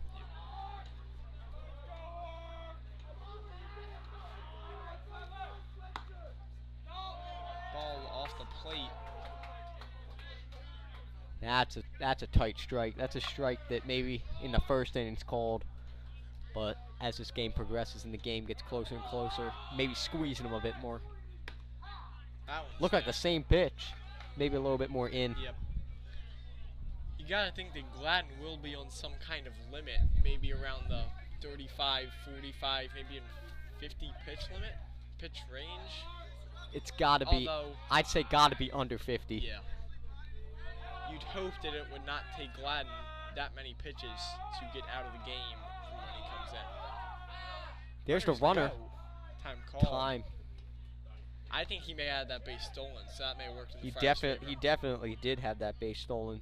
It was a strike on the pitch. It would have been strike 3, but Same time, Archibald may have taken a hack at it. I think he was the one who called time.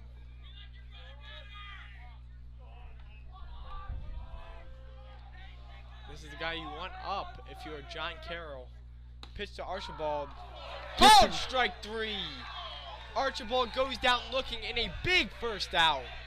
That's another one of those called just like at the beginning, just in the pitch against McBride, a strike that might be to somebody who's, say, 5'10", 6 foot, somewhere around that range.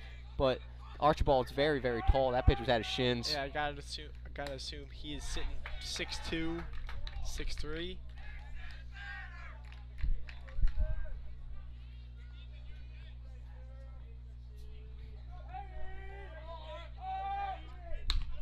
Edmonds seems to be making an effort to work much quicker to the plate. He saw the bluff, or not the bluff, but the steal from Matthew Bishop on the time called. Was unable to take third, but he sure had him timed up. Ruiz seeing Edmonds for a third time too, maybe trying to just do anything to catch him off guard. Yep. You see a pitcher a third time and you're usually capable of seeing more pitches and being able to hit it. Edmonds hasn't been working as quickly as you'd like in this inning. He's fallen behind a few batters, and that may be a sign of fatigue. He'll step off and take a little break. Try to get himself in the right mindset as he faces a tough spot in a big game.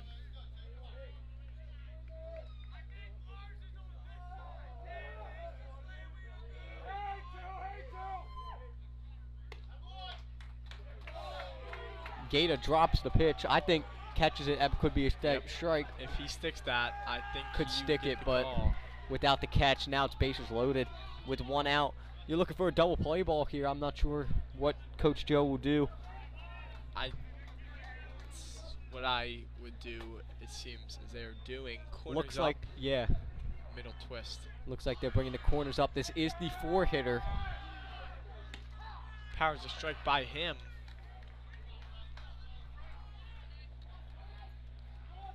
Counts 0-1. That is big from Edmonds. He's working quick as there's called strike 2. 0-2 now. Man, he is moving. Surprised Adamski did not get time there. Flails and fouls that one off. I thought for sure he was going to call time after Edmonds threw, got back on, threw, got back on. He let him deal again, and he put one where he wanted it, right on the outside corner. You saw that flailing swing. 0-2 pitch from Edmonds. Outside.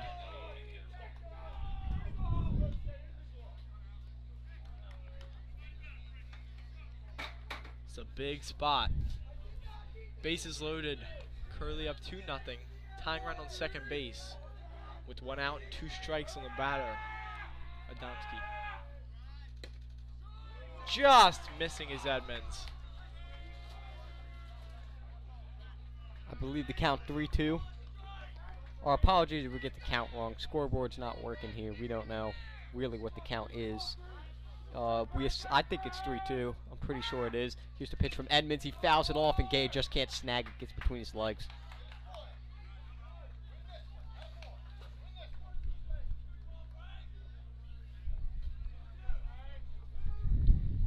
It's either 2-2 or 3-2. To ceiling. There's one to Parks. Return throw.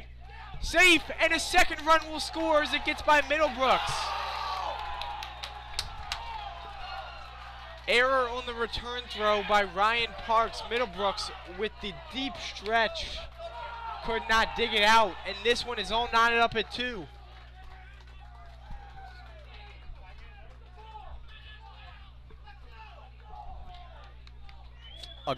Perfect double play ball there. Looks like Parks was a little bit too far away from the bag. When he got the ball, he came behind the bag and had to throw it off his back foot. Middlebrooks thought he could pick it.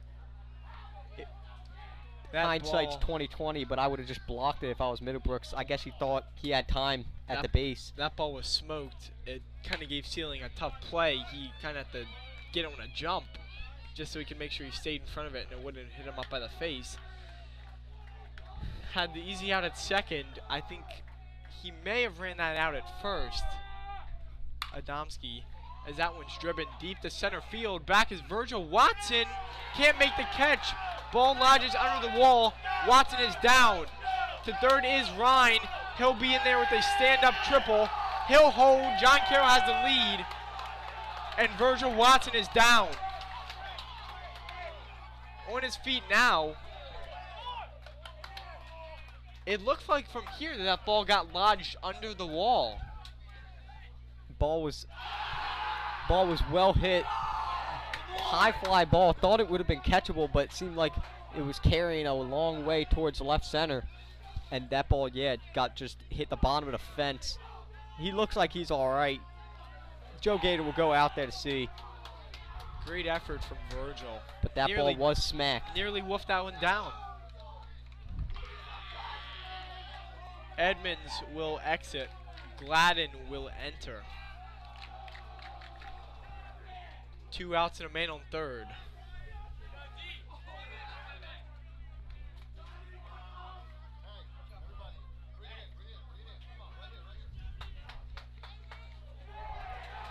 Curley's now down 3-2. They have 3 innings, 3 at-bats to get that run back, but definitely a costly one. On the day for Edmonds, right at the century mark, 100 pitches, 64 for strikes.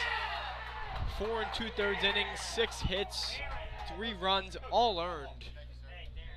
Walked 3 and struck out 7. A lot of those walks proved to become a real Costly. pain for Curley, yeah.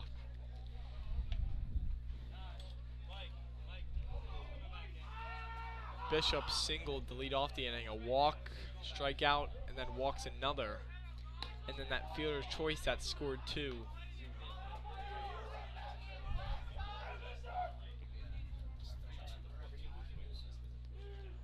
Will Ryan pushes the John Carroll Patriots ahead 3-2 in the top of the 5th, but as you said, still plenty of baseball left.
Back here with you, a few defensive changes.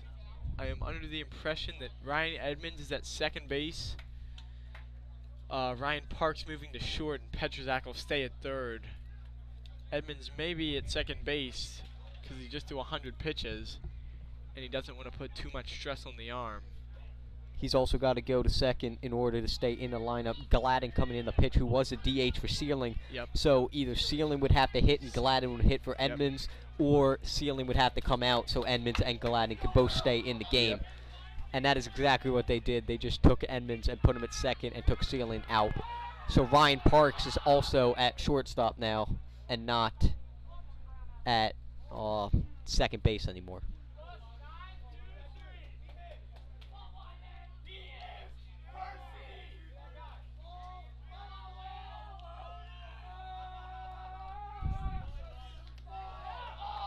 Gladden bounces one. Good block there by Gaeta to keep Ryan at third.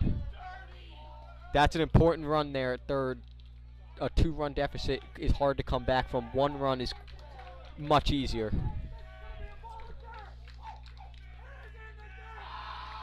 Here's the pitch. Another bounced ball.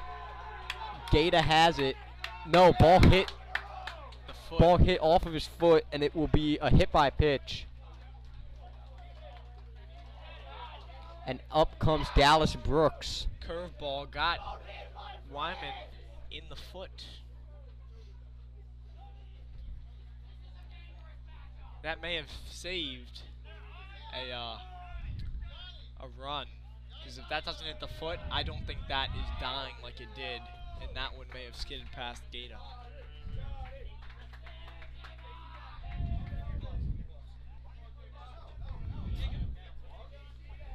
Wyman courtesy ran for because he is the DH. We love you, Johnny!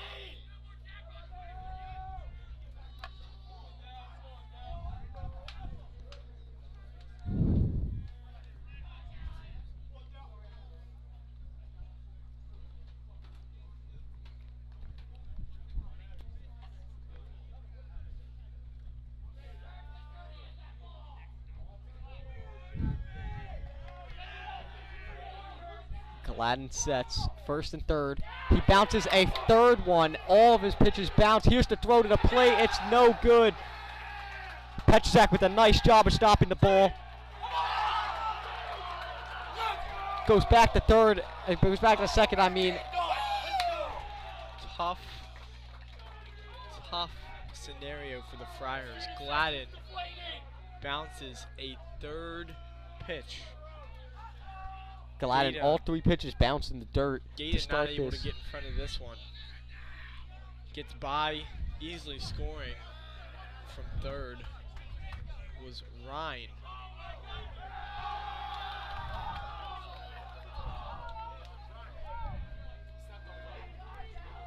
Dallas Brooks still at the plate.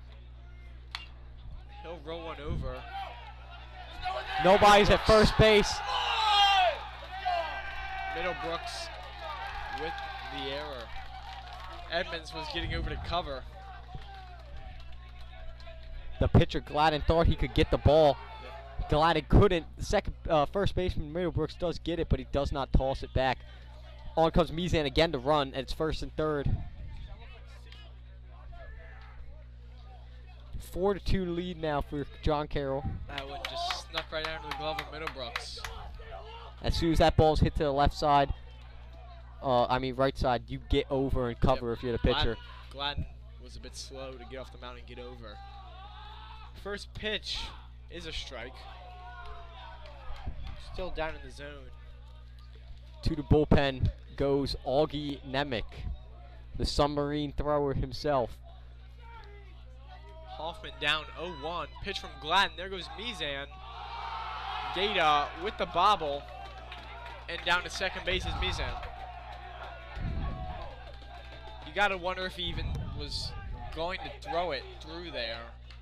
As soon as he dropped it, he knew he had no shot after that. Of course. Would have been interesting to see if he was going to throw it or not.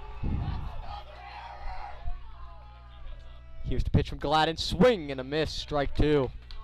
Hoffman now down 1-2. This would be huge to keep it at just 2. This is a situation Gladden really needs to get out of. The 1-2 pitch. Gladden kicks and fires. Curveball outside. Ball 2.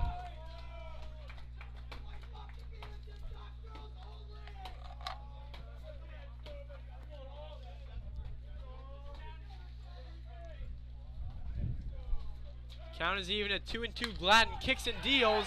That's a line drive up the middle. It will score 2. Watson throws the cutoff man. Gladden will take that one off the mound. And it is a huge 2 RBI single for Austin Hoffman. John Carroll out 6-2.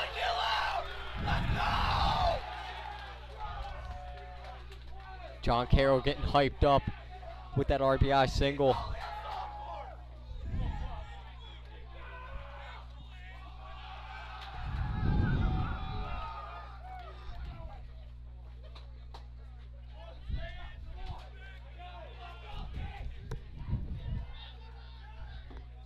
Nine-hitter Matt Bishop up at the plate.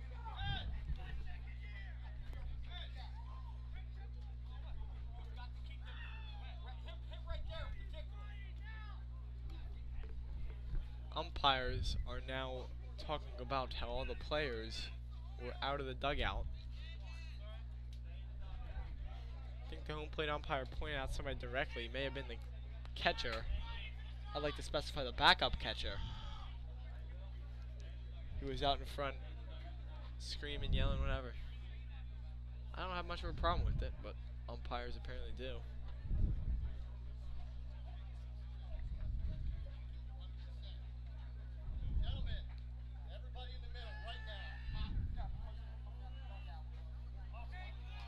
John Carroll's coach not happy.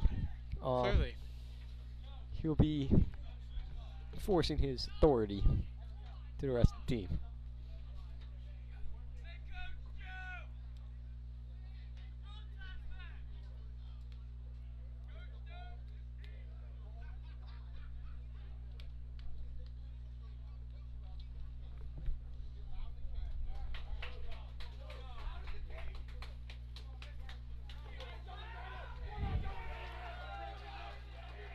Through all this, 6-2 John Carroll.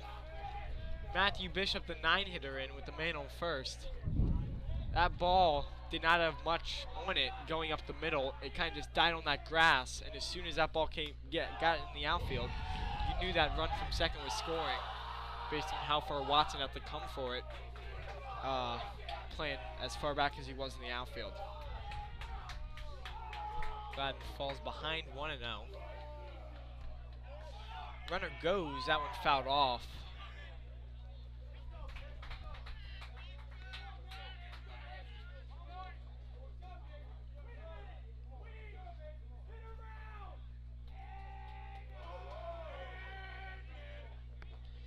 Bishop led off the inning and is now to the plate again in this catastrophic inning, as this one off Middlebrook's glove. Still time to recover. Edmonds flips to first base for the out. Nice recovery there by Edmonds, backing up Middlebrooks after the ball bounced out of his glove. John Carroll now up 6-2. A tough inning there for the Friars as they give up 6.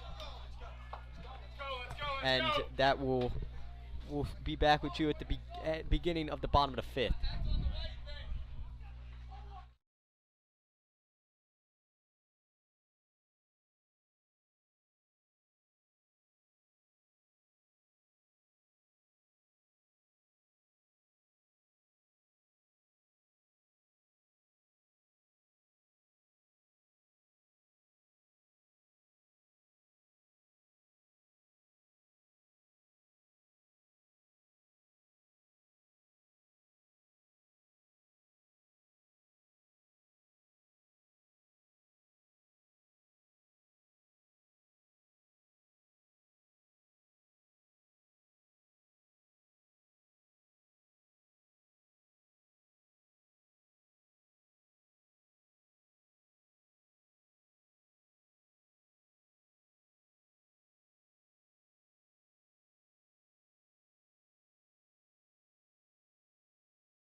Back here in the bottom of the 5th. New pitcher for the Patriots. That is Ben Pierce on the mound. Yeah, The lefty side armor. Ben Pierce pitched the first time out against Curley. An inning and 2/3, 5 hits, 6 runs, 5 of them earned. He walked 4, struck out 1. We need some of that luck here. Of course, of course. He doesn't throw too hard. He does throw from a strange angle, though. We know that's good off of what Augie Nemec does, who I assume might come in next inning. Possibly. He also throws from that weird angle and doesn't throw very hard. First pitch to Edmonds, down low. A little bit more overhand than I remember him the first time.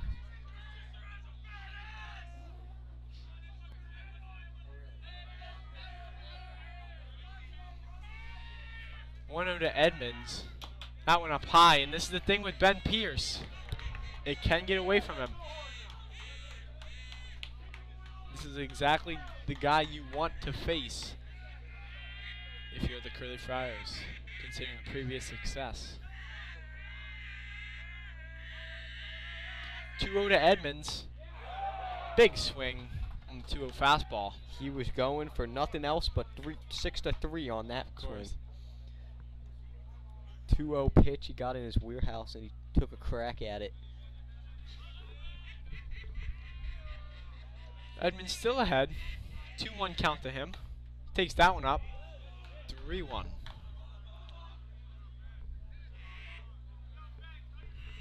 Leadoff walk here would be ideal. Get that runner on, start the inning, push some momentum your way, or just find any way on base you can. As Edmonds takes that one for ball 4. Great first at bat there from Edmonds. And here comes Johnny Petrzak. We need a little bit of magic from him here. He's done it all season. We need it here. Pinch runner is Blake Dean coming on. I assume Blake will pinch run here, and then Edmonds will sub back in to go to second base. I do believe this is a straight pinch run, though. I actually believe that Edmonds will stay out of the game until his spot comes back up. Blake will go to center. Riley McBride will re-enter for Virgil and go to second base. You're a step ahead of me, AJ. That is what I think will happen based on Riley's main position at second base. Keep Edmonds out of the field if you can with the 100 pitches he threw. But then make sure his bat is able to still get back into the lineup. Here's the pickoff. Blake has been picked off a couple times this season. Got to be disciplined on the bases. You're not going anywhere with a 4-run deficit. Stealing second base is not what you're worried about.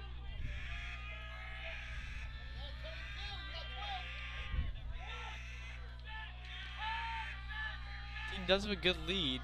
Pierce will step off.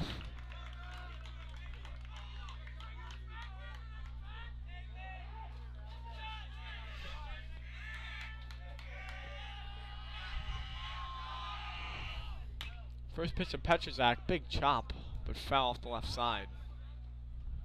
Ball immediately bounced right off the plate. Got really high up there in the air. You see that at Camden Yards a lot. Beat one right off the plate, it could bounce 20 feet in the air.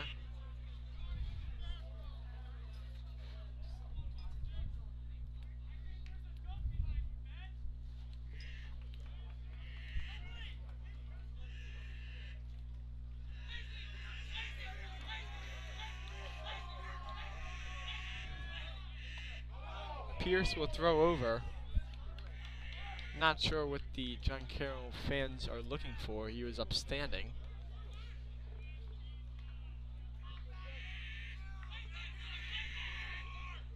Petrzak, big hack at that one, fouls it over our heads. Behind in the count now.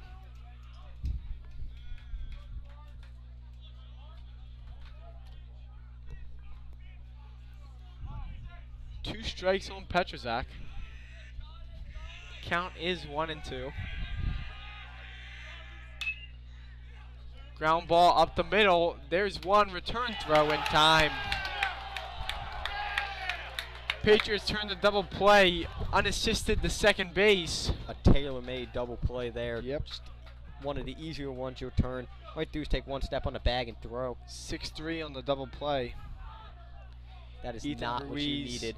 Ethan Ruiz unassisted. Feeds it on to Archibald. RP up. Parks pinch hit came into the game as a pinch fielder for Hunter Lehue, and he'll see his first at bat here against Bishop. Pierce. Thank you. Just missed. Pretty close glitch, if you ask me. Surprised he wasn't hacking.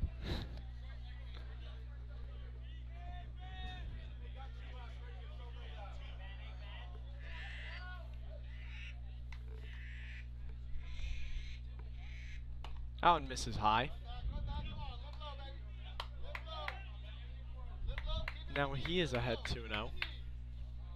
See if the Friars can start a 2-out rally here in a time where they desperately need one. Good call there by Parks. Keeping the pitcher uneasy. When you're throwing a lot of balls, it's hard to get in a rhythm, and you're just taking them out of it by calling time.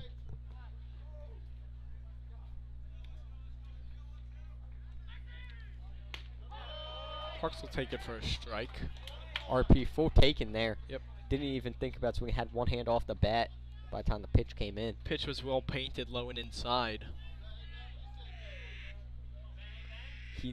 Parks not the biggest power threat, so 2-0. I don't think he's swinging, especially when you're down 4. You need a base runner, Yep. work a walk. And It's just what he's on his way doing is that's another ball. And the guy with some speed.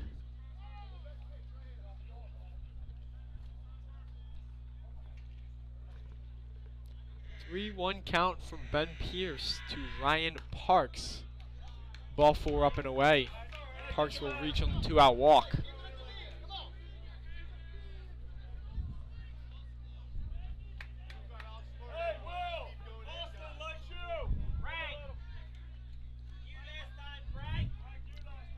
Back-to-back sophomores hitting in the lineup with Kevin Gadecki. Kevin gets a base hit here. You can get things rolling with 2 outs. What John Carroll did with 2 outs was amazing. See what Curley can do with it. I'm not so sure that Gadecki will be swinging here until he gets a strike. I'd assume that you're taking until you get a strike down 4 with a known pitcher who tends to often lose control, as we're currently seeing. 5-pitch walk to Parks. First 2 balls to Kevin Gadecki. And I'm almost sure that he is now taking all the way until he gets a strike, at least. That one at the knees.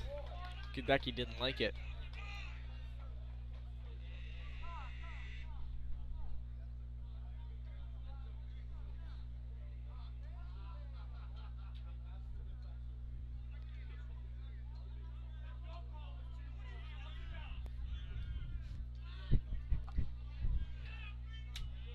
Umpire having a problem with the duck call. It's been going for 4 innings, and now you just want to point it out. Not sure how that one works. Nonetheless, 2-1 to Gadecki. Takes a big That's swing, gonna drop. pops one off to right field. Charging in, but foul.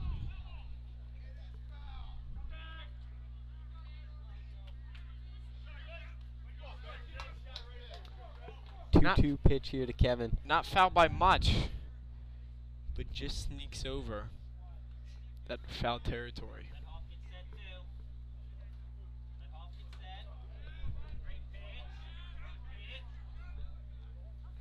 2-2 to Gadecki.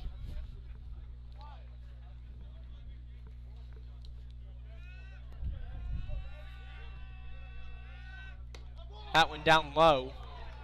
Count goes full. That is a cold, cold take there from Kevin.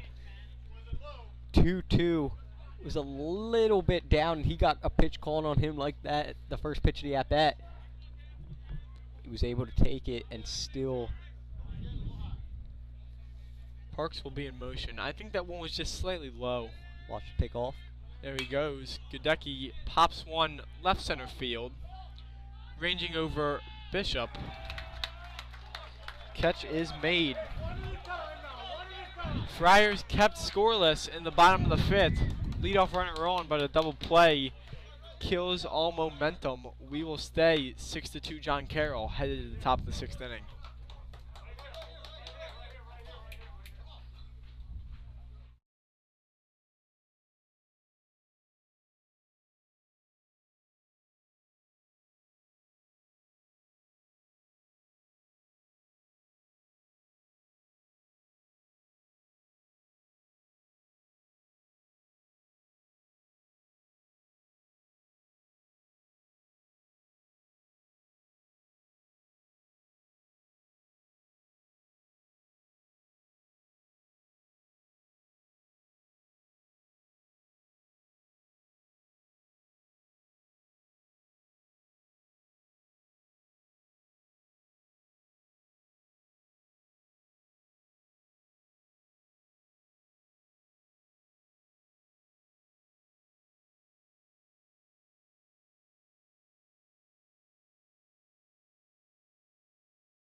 Back with you in the top of the 6th inning, where the scores John Carroll Patriots 6 and the Archbishop Curley Friars 2. Curley's got 2 more at-bats to get 4 runs, and they got to hold it here as a new pitcher, number 21, that's junior, Augie Nemec, will come into the game. Augie definitely not the hardest of all throwers on the team, but has this weirdest arm angle. Going full Darren O'Day with the submarine style. It's interesting arm angle. And exactly what I said at the beginning happened at the beginning of that inning. Ryan Parks now at second base. Riley McBride, who re-entered for Virgil Watson, is at shortstop. And Blake Dean, who came in for Ryan Edmonds, is in center field. And that will probably switch up as soon as Edmonds' spot gets back up in the lineup.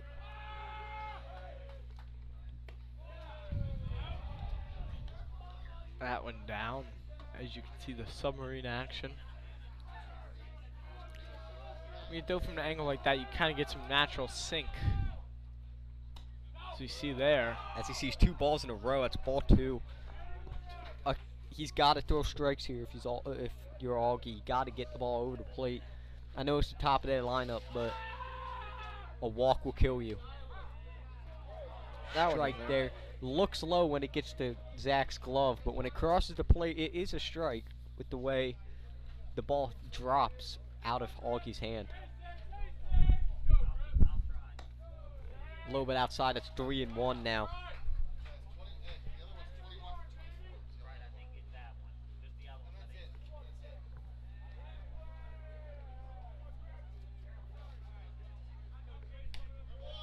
Ball 4. It's a leadoff walk for JC.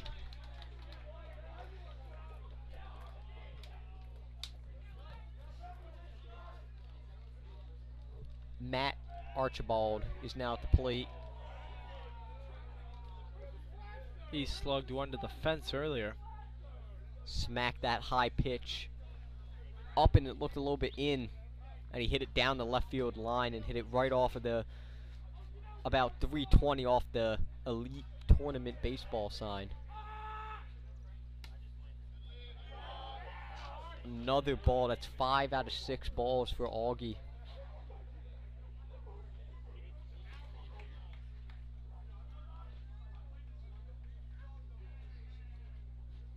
Here's the pitch. It's a ground ball, foul to the left.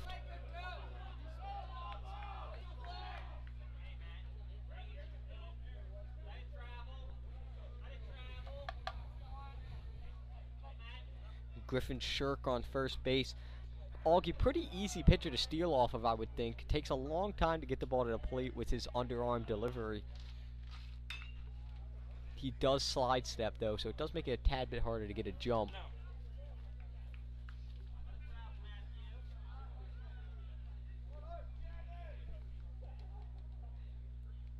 Update on that Spalding Calvert Hall game. Spalding is pulled ahead 7-2 in the bottom of the fourth. Just remember, the winner here will face the loser there, and the loser here will be out of the bracket.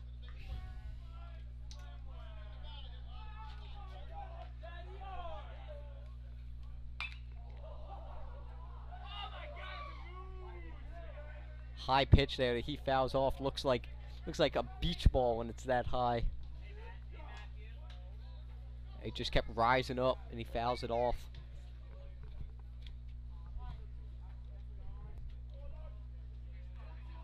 Here's the pitch. There's the runner going. Ground ball to Johnny, and it's off his glove, and it will be no play at first. Johnny came charging in hard, but had to short hop it. Didn't work out. Runner running on the pitch, so there was no chance at second. And after the ball got too high up off of his glove, there's no shot at first base. So it'll be first and second with nobody out, and the Friars in yet another jam. This is not the situation you want to find yourself in. Already down 4. Needing to spark a comeback. The last thing you need is them to pile a few more on. Hey, Will! What's the most annoying sound in the world? Bunted foul.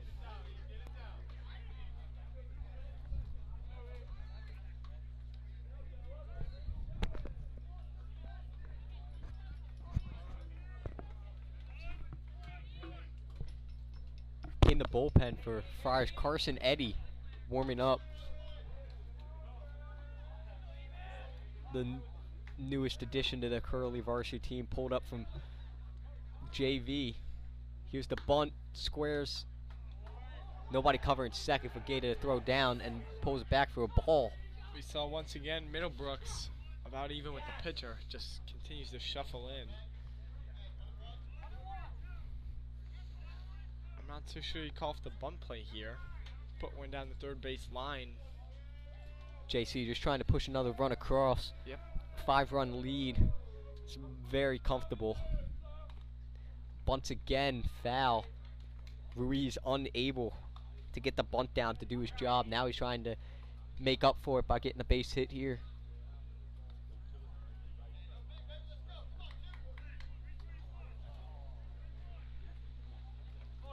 A single wipes away both of those bad bunt attempts and scores a run.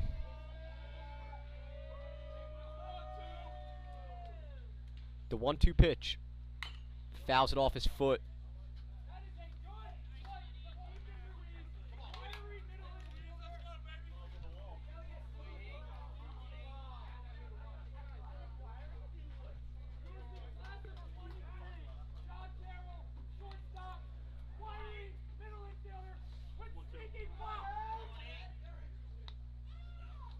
Looks back a couple times. The 1-2 pitch again. Here goes the runner. Perfect. Gator Gator just double clutches and doesn't throw the ball. I'll tell you, he's having a tough defensive game behind the plate. He's struggling. It seems multiple times that he's struggling to get the ball out of his glove. Not sure if it's got the yips, trying to move too fast, getting too eager, or what. But now that's ball 3. It's 3-2 now. It's not just something I've seen from this game. I've seen it calling a few other games. He often has trouble getting the ball out of his glove. Perhaps a bigger glove, or even actually smaller glove. Maybe he's searching for the ball. As there's a line drive that is going to be down the left field line, and it will score at least one. It's going to be a double. Here comes the throw to third base, and it is not in time. And it's a double for the John Carroll Patriots, and now they are up 7-2.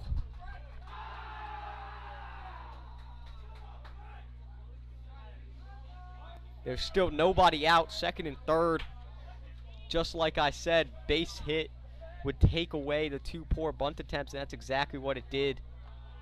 I was just about to say that. You still have a chance to add on 2 more.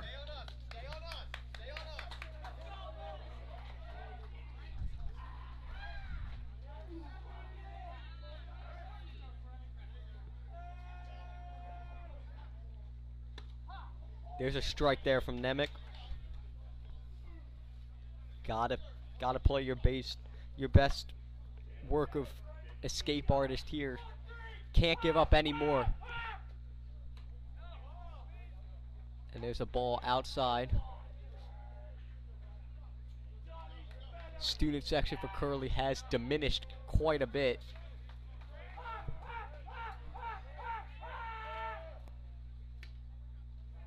There's now plenty of seats down there in the bleachers, as it's 2-1 now.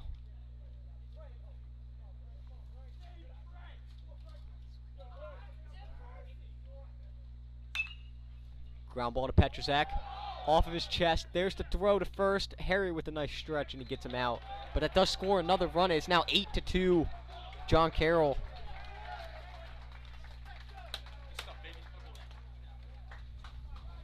Just seen a collapse from the Friars. Adamski gets his job done, and now Will Ryan, who hit the RBI, 2 RBI triple in the last inning, he'll be up. And here comes pitching coach Geikel.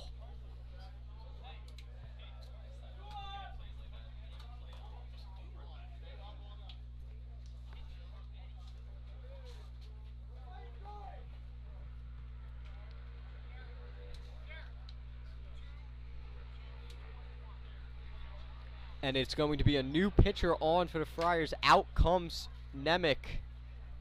And into the game comes Carson Eddy.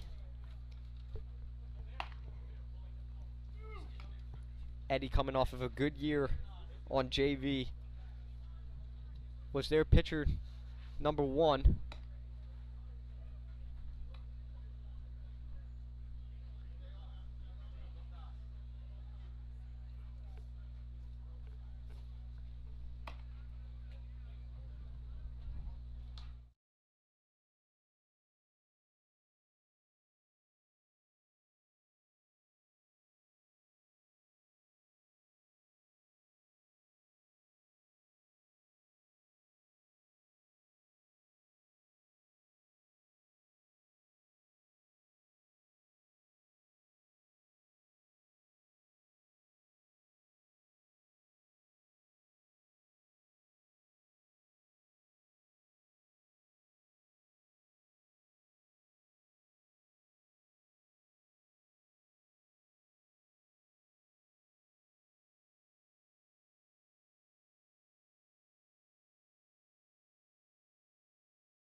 Here's the first pitch from Carson. That is a strike.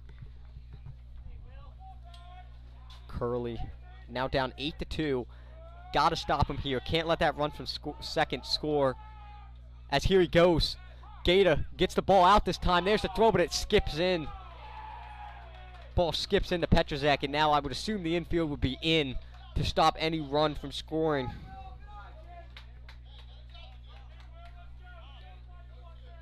Can't let any more runs score. You're already down 6.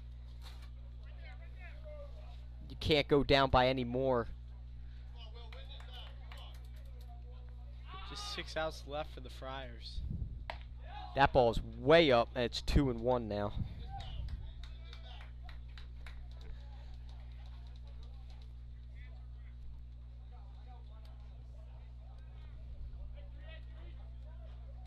Here's the pitch from Carson. Is a pop-up. Infield was in, so that's going to drop. Is it going to be fair? It's foul. Foul ball. Carcinetti made a great pitch, breaking ball in on the hands. If it's not for the infield in, that ball still may be trouble. It may be caught, but if it is caught, it may be a run in that situation with the backtracking infielders and the diving Kevin Gadecki. McBride came very close to that ball at shortstop. If he's back, he's definitely going to make that catch. It's a different angle, but would probably still make it.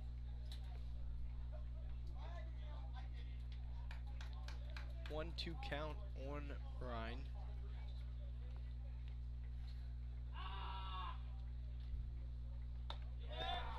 Ryan holds up, and it's now 3-2 to the Patriots 5-hitter.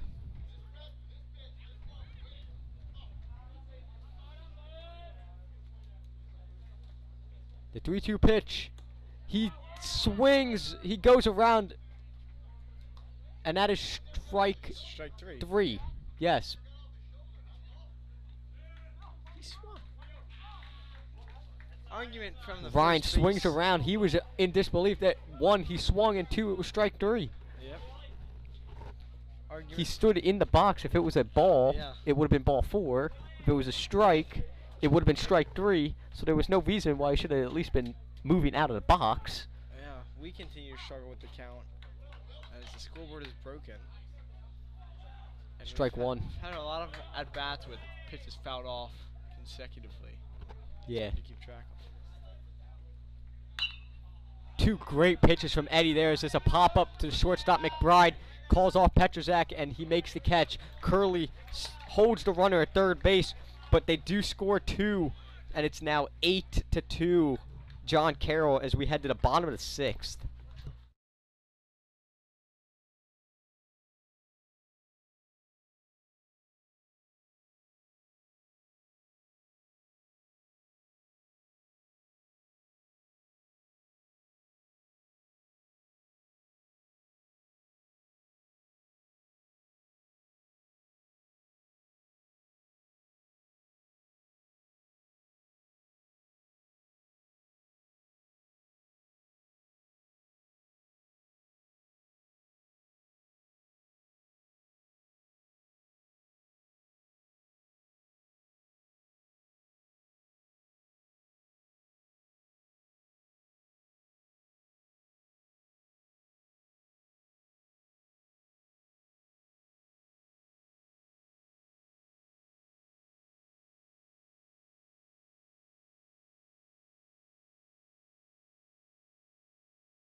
And welcome back at the bottom of the 6th as Curley's down 8-2, and we'll start with Brandon Yakalak with Carcinetti on deck. First pitch to Yak is right up the middle for a strike. Strike number 1.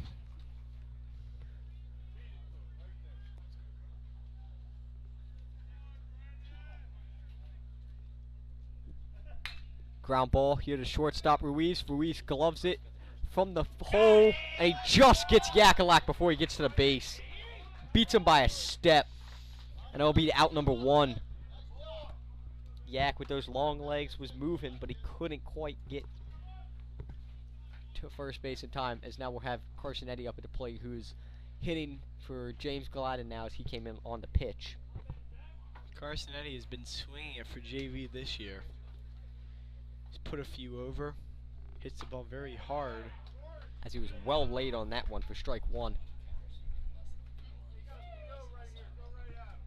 Eddy had the highest batting average on JV, had the second most home runs. He also had the second highest on base percentage, as well as played a very good right field when he wasn't pitching.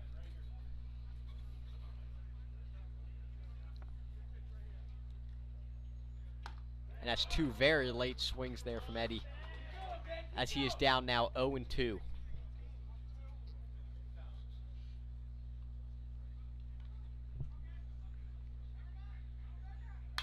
As there's a high fly ball that's in, second baseman calling him off, and just barely catches it. Ball turned on him a little bit. He does get it in his backhand part of his glove though, and is now 2 away. Curley has to get a 2-out rally here, as we're 2 outs at the bottom 6, 4 outs to work with, as you have the 9-hole hitter Riley McBride up in the top of the order. You'd like to see maybe a couple runs, and then we can flip the order over next inning. As there's a pop-up that will be caught by the first baseman, and now Curley will be down to the last 3 outs of the game, coming up in the 7th inning, as things are starting to look bleak here for the Friars.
Welcome back in the 7th inning, where we have a couple defensive changes.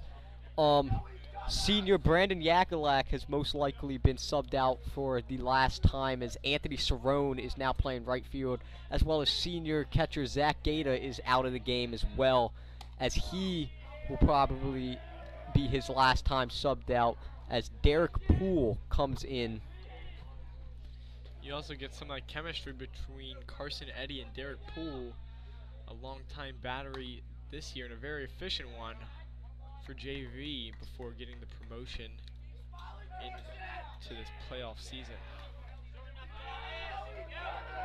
Eddy gets Brooks to swing through one. Count is even at 1-1. That one just misses. Derek likely to become the starting varsity catcher next year as a junior. Brooks fouls that one straight back.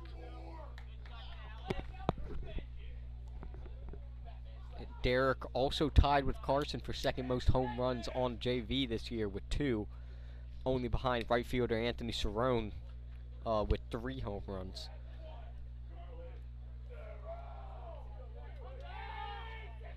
JV had some surprising pop this year with a whole bunch of balls going over the fence for them. I'll tell you, with this, when this 2024 class begins to rise, this varsity team has the potential to be great in the coming years. Both Senior next year, and the year after. 2024. Yep. Will be pretty solid. As there's ball 4. It'll be a leadoff walk.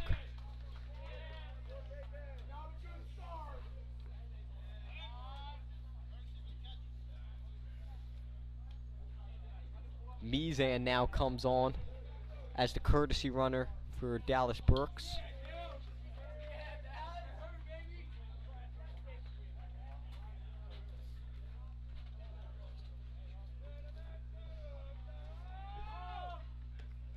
Carson misses low. Another thing about Derek Poole, he has a cannon of an arm behind the plate. Derek threw out over 50% of the runners that ran on him in JV. He was a solid backstop, as I believe threw double-digit runners out, which is exactly what you want to see on the varsity level. Nobody running. I want to see if Mizan runs on him. Mizan, a teammate of Derek's last year. As here he goes. Here's a throw from Derek. Perfect throw, but just too late. I'll tell you, that base was stolen on Carsonetti. That pitch, that Mizan with a massive jump. Base definitely stolen on the pitcher. As Derek got a quick transition and a good throw down, just too late. Just about. Throw was right on the money. Carsonetti just comes a little bit. He goes slightly backwards with that leg kick, and that slows down his time to the plate as he falls behind here.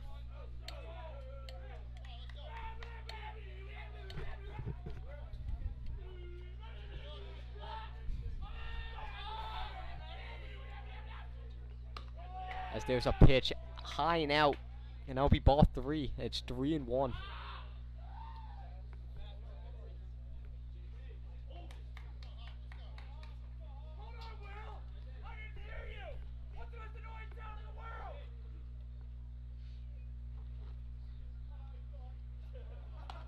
Ball 4. Another walk. That's 2 straight walks here to start this inning. And with the lead is how it is, I think Joe Gator will just be content with letting the Carsonetti stay out there on the mound. No need to go put in another pitcher. 5-2-4 called out by third base coach for John Carroll. And it seems as though the only time they're calling out numbers is when something is on, which could mean a bunt could be coming on here. Bunt or double steal. And Matt Bishop out of the 9-hole. He's had a great game. He's produced. He led off that inning, a big 6-run inning for John Carroll. Tips that one.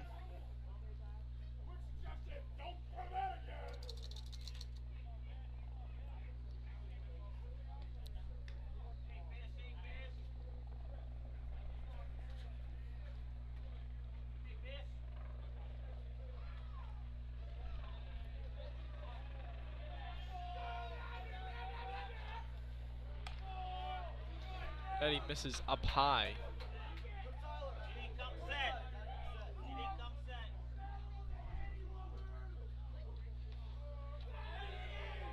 Eddie sets.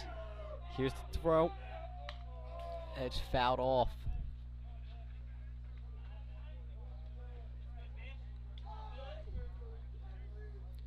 Two count.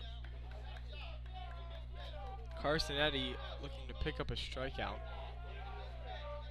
Did pitch earlier in the year out of conference. Late swing from Bishop. Carsonetti made a good pitch. Carson, yeah, as you said, pitched 2 great out-of-conference games for varsity. Pitched the first game of the year against Good Counsel. Gave up 1 run on a couple walks, but really a pretty good outing for him there as he came in relief for 2 innings. And then he came in against Bel Air, where he shut down a Bel Air team that had a field day off of the starting pitcher. Eddie comes in and just shuts him down completely. This is his 3rd outing here for varsity.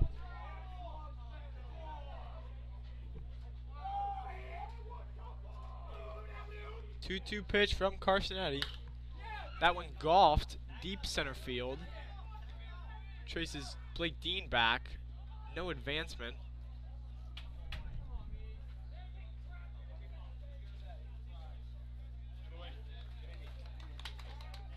Unproductive at bat for Matthew Bishop. Top of the lineup here was Shirk.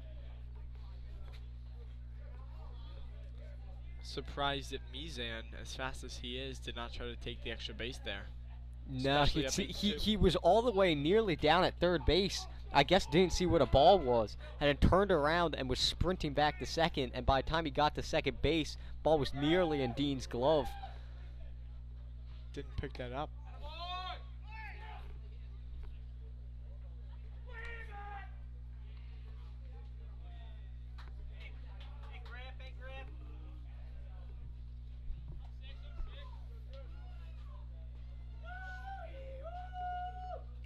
Carsonetti kicks and deals, misses down low to Griffin Shirk.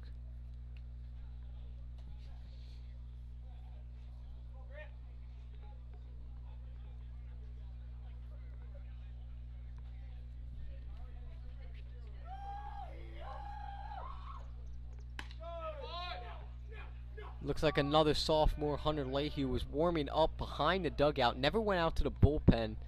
We'll see if that was just to stay warm in case he was going out, or was it to actually throw in this game.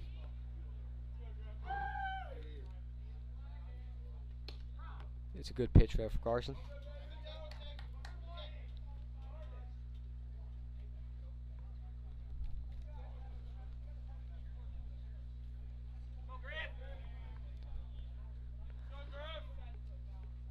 And that ball is sent back, and that is off the bottom of the wall. Cerrone picks it up in right field and chucks it into second base. Gets past McBride. That is another run. One will score. A powerful hit there from Shirk. Ball was sent out.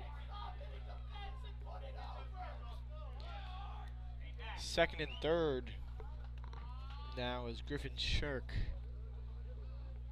Sends one to the base of the wall. Matt Archibald now up, and there seems to be a substitution here as Carsonetti's going to come out of the game, and in comes Hunter Leahy as Curley trying to find some pitcher to stop this JC offense. It's just everybody's just hitting the ball. Coming in, one of the first times you're pitching a varsity, could be the first time. I believe this is his third time. Third time he's come. Games? No, he pitched. He pitched when, I believe Loyola came the second time. Loyola came here, in the regular season, and I believe Hunter pitched in that game. This is a tough task facing Archibald with second and third. And that ball just bounced and nearly went over the fence. Archibald, one of the premier hitters in the MIAA conference.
Back as Archibald is at the plate as Lehue looks in. Here's the pitch, curveball.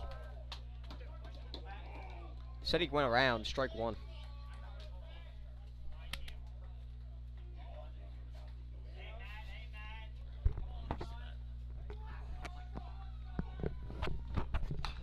Here's a ground ball. Lehue can't get it. McBride coming in. He'll get the out at first as another run scores for JC, making it 10-2. Tough go. Very tough go. Tough play there. Great play by McBride. For the students and fans of Archbishop Curley, make sure to travel to the Naval Academy tomorrow to watch your Archbishop Curley Friars lacrosse team take on Indian Creek in the championship. Consecutive years. Last year, Friends took the match up. This year, they look to get their vengeance, although not against the same team. Make sure to show out for that tomorrow. Against Indian Creek, that game will go up against at 5 o'clock. And Curley's got a nice little streak going. I believe this is the 6th straight year that a Curley team has made it to a championship game. Pretty impressive stuff. Fouled back. They haven't won every year, but last year the varsity lacrosse team went and lost. 2 years ago, the basketball team went and won. 2019, the lacrosse team went and won. 2018, this baseball team went and won. And I believe 2017, the football team went. As there's a swing and a miss there from Ruiz, and Lehue does a nice job of striking him out to get out of the inning. Curley will look to climb the mountain. 8 needed to tie. We will see you in the bottom of the 7th.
Back here, are we at Archbishop Curley, as Camden Sigmund now coming up to the plate. Obvious fan favorite, Cam Sigmund. He will enter. Cam has a pretty good batting average for, doesn't hit that much, but when he does hit the ball quite a bit. And here, it's a nice hard hit foul ball. He also is a very good bunter.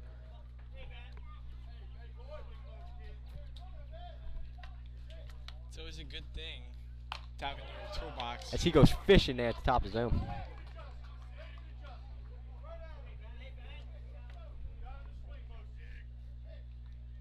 Sigmund down 0-2. We'll see how far out of the zone Pierce goes. That one down low. Surprised he didn't go right back up the ladder. He fouled the first one off. That was a little bit up. Second one was more than a little bit up. Got him to swing. That one fouled off. Good way of protecting there from Sigmund. Sigmund, one of the 10 seniors that are on this Curley team. Sigmund, Cameron Sigmund, Zach Gata, Ryan Edmonds, Riley McBride, Brandon Yakulak as there's a ground ball. Ruiz makes the play. Like I was saying, Cam Sigmund, Ryan Edmonds, James Gladden, Riley McBride, Zach Gata, Chris Banks, Brandon Yakulak.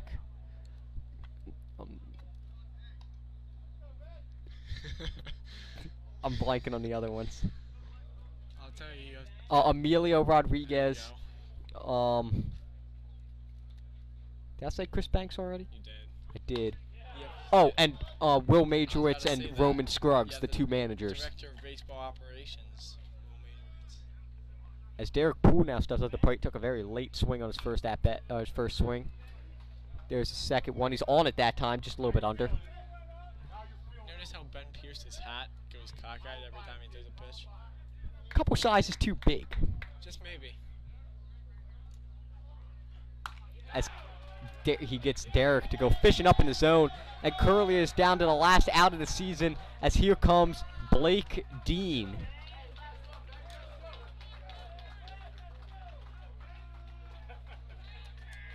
Blake, another one of these strong 2024 players, as next year we'll probably see most of these 2024s come up into the varsity level, as well as some of the 2023s like Harry Middlebrooks and Johnny Penchazak.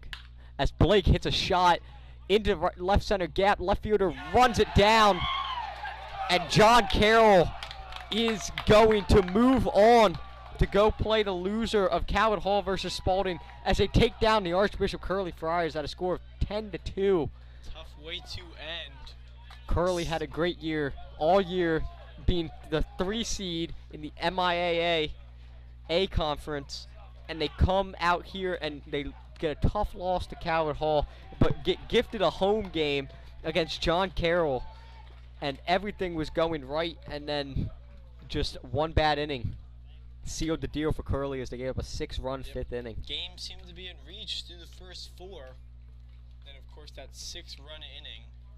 Unfortunate way for the seniors to go out. They've all had great times here at Curley, especially with the baseball team. A lot of these guys moving on have been very productive through the years. Sad to see them go, but excited to see how they will continue in their future.